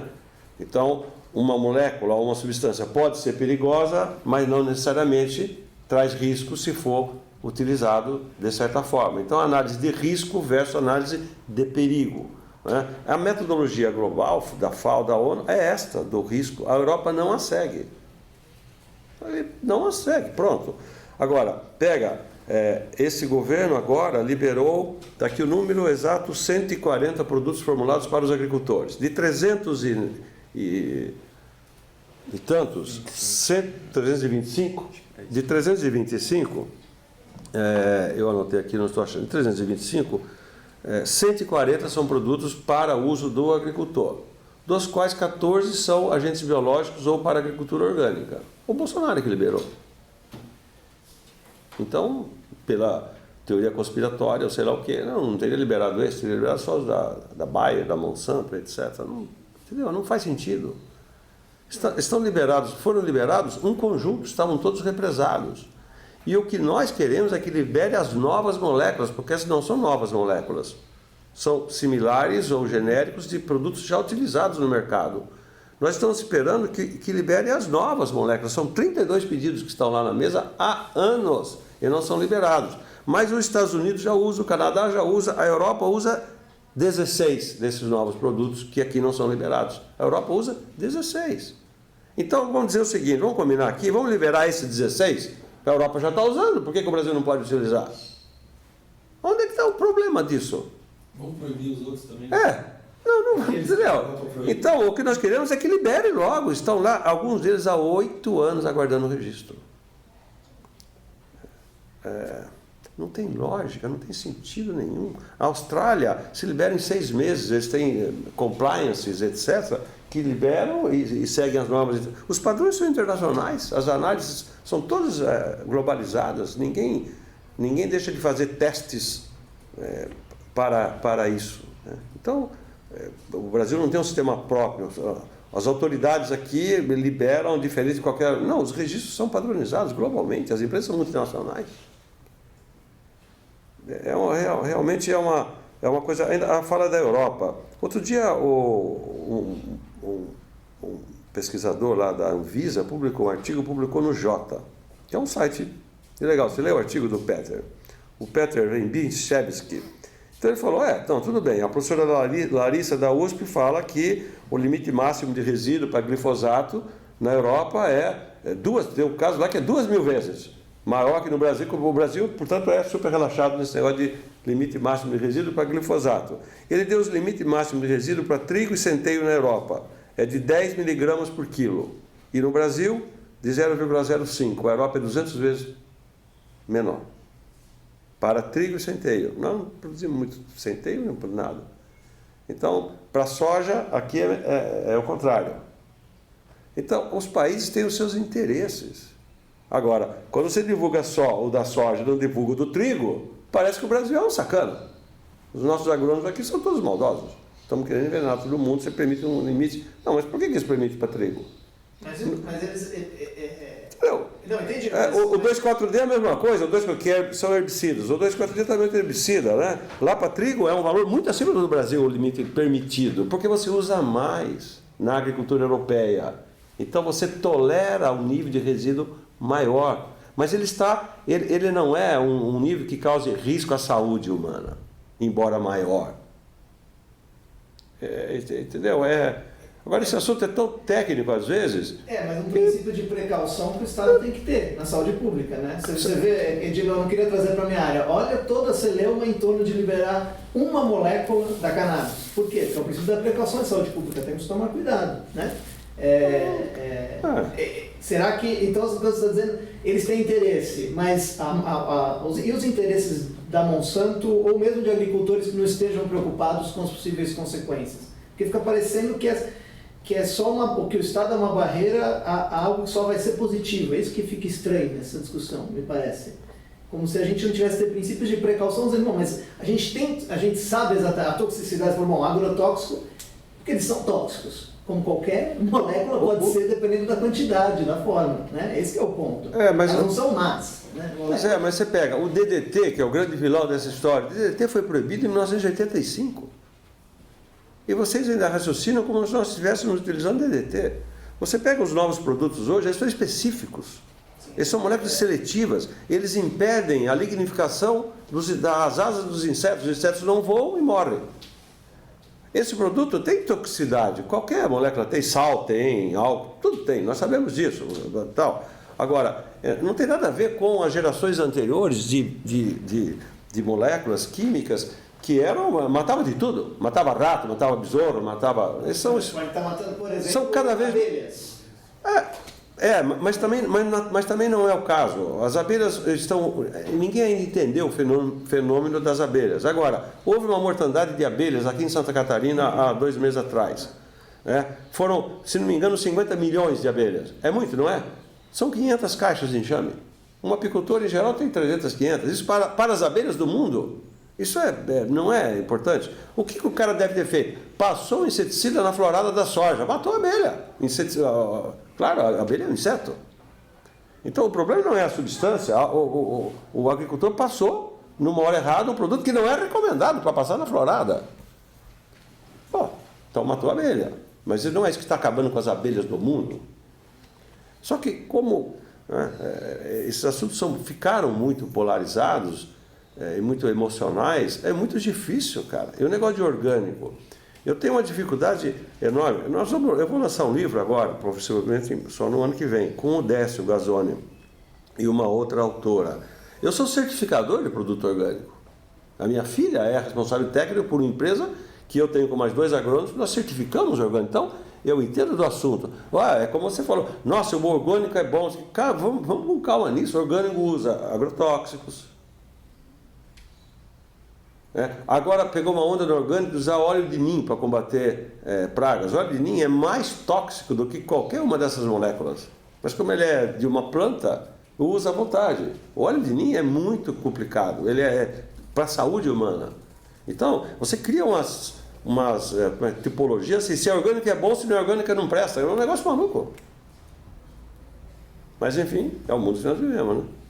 Obviamente, eu aqui passei perto, ele me chamou a atenção lá, né? Eu passei perto de criticar jornalistas, mídia tradicional. Eu sou louco, quem está promovendo coisa aqui é a Folha de São Paulo, mas existe realmente uma necessidade. Eu faço muita parte do que eu faço, muitas vezes, eu me reúno com jornalistas para conversar, para explicar, que querem entender algumas coisas. Confesso que já fiz mais isso. Hoje em dia todo mundo entende tudo. Todo mundo entende glifosato, todo mundo entende tudo. É um horror. Entendeu? Então, fica difícil. Com Baltazar, não. Tem ainda a questão de como entramos na agenda do clima atualmente da ONU. Clima é para o professor, que é expert. Também, o reféns das bases mais atrasadas do governo. Deixa eu começar por aí, então. Eu acho que é inevitável essa situação, né? Acho que E esse governo em particular, ele foi eleito com essa agenda, com uma visão, uma intuição sobre essa agenda muito bem definida, né? Eu acho que o presidente Bolsonaro, assim como o presidente Lula, eles são pessoas muito intuitivas e bons comunicadores e que tinham uma intuição de comunicação com a sua base ali em torno de alguns assuntos centrais. E eu acho que, para bem ou para mal, o assunto de meio ambiente calhou de ser um desses assuntos, né? E aí se formou toda uma percepção sobre o tema que meio que estabeleceu uma base de atuação que eu acho que teve desdobramentos importantes. E eu acho que a gente está falando aqui, acho que um grosso da nossa fala foi sobre um potencial, capacidade que o país tem para poder brilhar nessas agendas ambientais e de agricultura, mas acho que não dá para a gente negar os problemas que a gente está enfrentando agora com as queimadas e o desmatamento, que para mim são o mesmo problema, né? O problema de desmatamento. E ele aconteceu concomitante, né? Dada a minha formação, não consigo identificar causa e efeito, mas é curiosa a coincidência de que ele aconteceu concomitante a algumas falas do tipo é um absurdo você destruir equipamentos, né, produtivos, você tem mudanças importantes na estrutura de governança do Ministério do Meio Ambiente no que diz respeito ao combate ao desmatamento. Então, teve elementos ali que podem associar uma coisa a outra, né? E eu concordo que talvez a gente esteja meio que nessa agenda em particular, talvez a gente esteja refém desse discurso que foi o ponto de partida, que estabeleceu que acho que foi com base nessa intuição do Bolsonaro, que ao conectar com a sua base, né, talvez percebendo esses problemas que existiam no campo ali de licenciamento, olha para a agenda de meio ambiente como um todo e tenta abordar essa agenda de uma maneira específica, né? Por outro lado, né, voltando ao que eu tinha mencionado anteriormente, eu tenho acompanhado isso com algum cuidado, eu vejo mudanças não desprezíveis na maneira como eles têm tratado esse assunto do desmatamento, né, tanto do ponto de vista do ministro do Meio Ambiente quanto do ponto de vista do presidente, né? Isso tem se moldado ao longo do tempo. Eu espero que nesse processo tenha havido um aprendizado e que a gente deixe de ser tão refém daquele ponto de partida que foi dado inicialmente ali. Eu acho que na discussão de clima, né, essa conjunção de fatores, acho que eles aconteceram num momento péssimo para a gente, porque o Brasil sempre esteve muito à frente nessas discussões internacionais, tanto na diplomacia quanto a participação nas negociações climáticas. O Brasil sempre teve um papel muito destacado. E nesse período em que o clima tem ganhado muita ênfase no mundo, você teve semana passada vários bancos, né, chegando a um acordo sobre a consideração de questões de clima em suas carteiras de investimento, que eu acho que é um sinal importante. Você tem por exemplo, as companhias aéreas se comprometendo a neutralizar suas emissões, as petroleiras também interessadas em caminhar em determinada direção. Você tem vários movimentos no mundo que estão, pela primeira vez, a meu ver, indo numa direção um pouco mais concreta em relação à agenda, e no Brasil a gente vê uma mudança na percepção do governo em relação à importância desses assuntos que acho que é meio trágico para a agenda, né? Acho que talvez deveria ser o momento do Brasil capitalizar em cima de tudo que ele conseguiu alcançar até o momento em relação à agenda de desmatamento, tudo que ele pode obter em relação à regeneração florestal, que eu acho que é uma puta agenda, que acho que é uma combinação do desperdício associado ao desmatamento na Amazônia, com o deslocamento da produção de áreas montanhosas aqui do Sudeste para outras áreas mais produtivas, né? Acho que isso talvez seja um dos fenômenos por trás do reflorestamento que a gente vê na Mata Atlântica, que é super relevante. Então, acho que era um momento do Brasil, de fato, estar capitalizando e conseguindo ganhos bastante tangíveis nessa agenda de clima, né? E levando isso para agendas comerciais, mas a gente não conseguiu, por várias razões, ocupar esse espaço. A gente deixou esse espaço aberto e acho que esse espaço está sendo ocupado por outros potenciais concorrentes nessa agenda de clima, né, recipientes desses movimentos todos, e por nossos competidores no lado do agro, né, que acho que estão também se fartando em termos de gerar essa imagem de que o Brasil como desmatador e comprometendo o nosso acesso a mercados, né? Mas acho que essa é uma grande pena, acho que é um grande desperdício, e talvez seja o resultado do fato de nós estarmos associados a essa situação, né? De que não necessariamente para mim isso é uma minoria ou maioria, mas acho que o presidente ele está meio que agarrado àquilo que o elegeu, né? E acho que nesse aspecto ele foi muito explícito desde o início em relação a essa agenda, a sua percepção dessa agenda e tal. E eu acho que ele ele mantém a intuição de que aquilo que o trouxe aqui é aquilo que o vai manter no poder, né? Acho que ao longo do tempo ele está começando a perceber que a agenda tem nuances e que essa questão do desmatamento acho que é uma coisa muito importante, né? Vamos ver como é que são as cenas dos próximos capítulos. São as cenas dos próximos capítulos. Temos alguma outra pergunta? Não? Bom, então acho que era isso. Em nome do SEBRAP e da Folha, eu queria agradecer a todo mundo que está assistindo, a quem esteve presente aqui. Queria agradecer ao Juliano Assunção e ao Chico Graziano pelo tempo e pelo debate aqui. E é isso, gente. Muito obrigado. Até a próxima. Obrigado.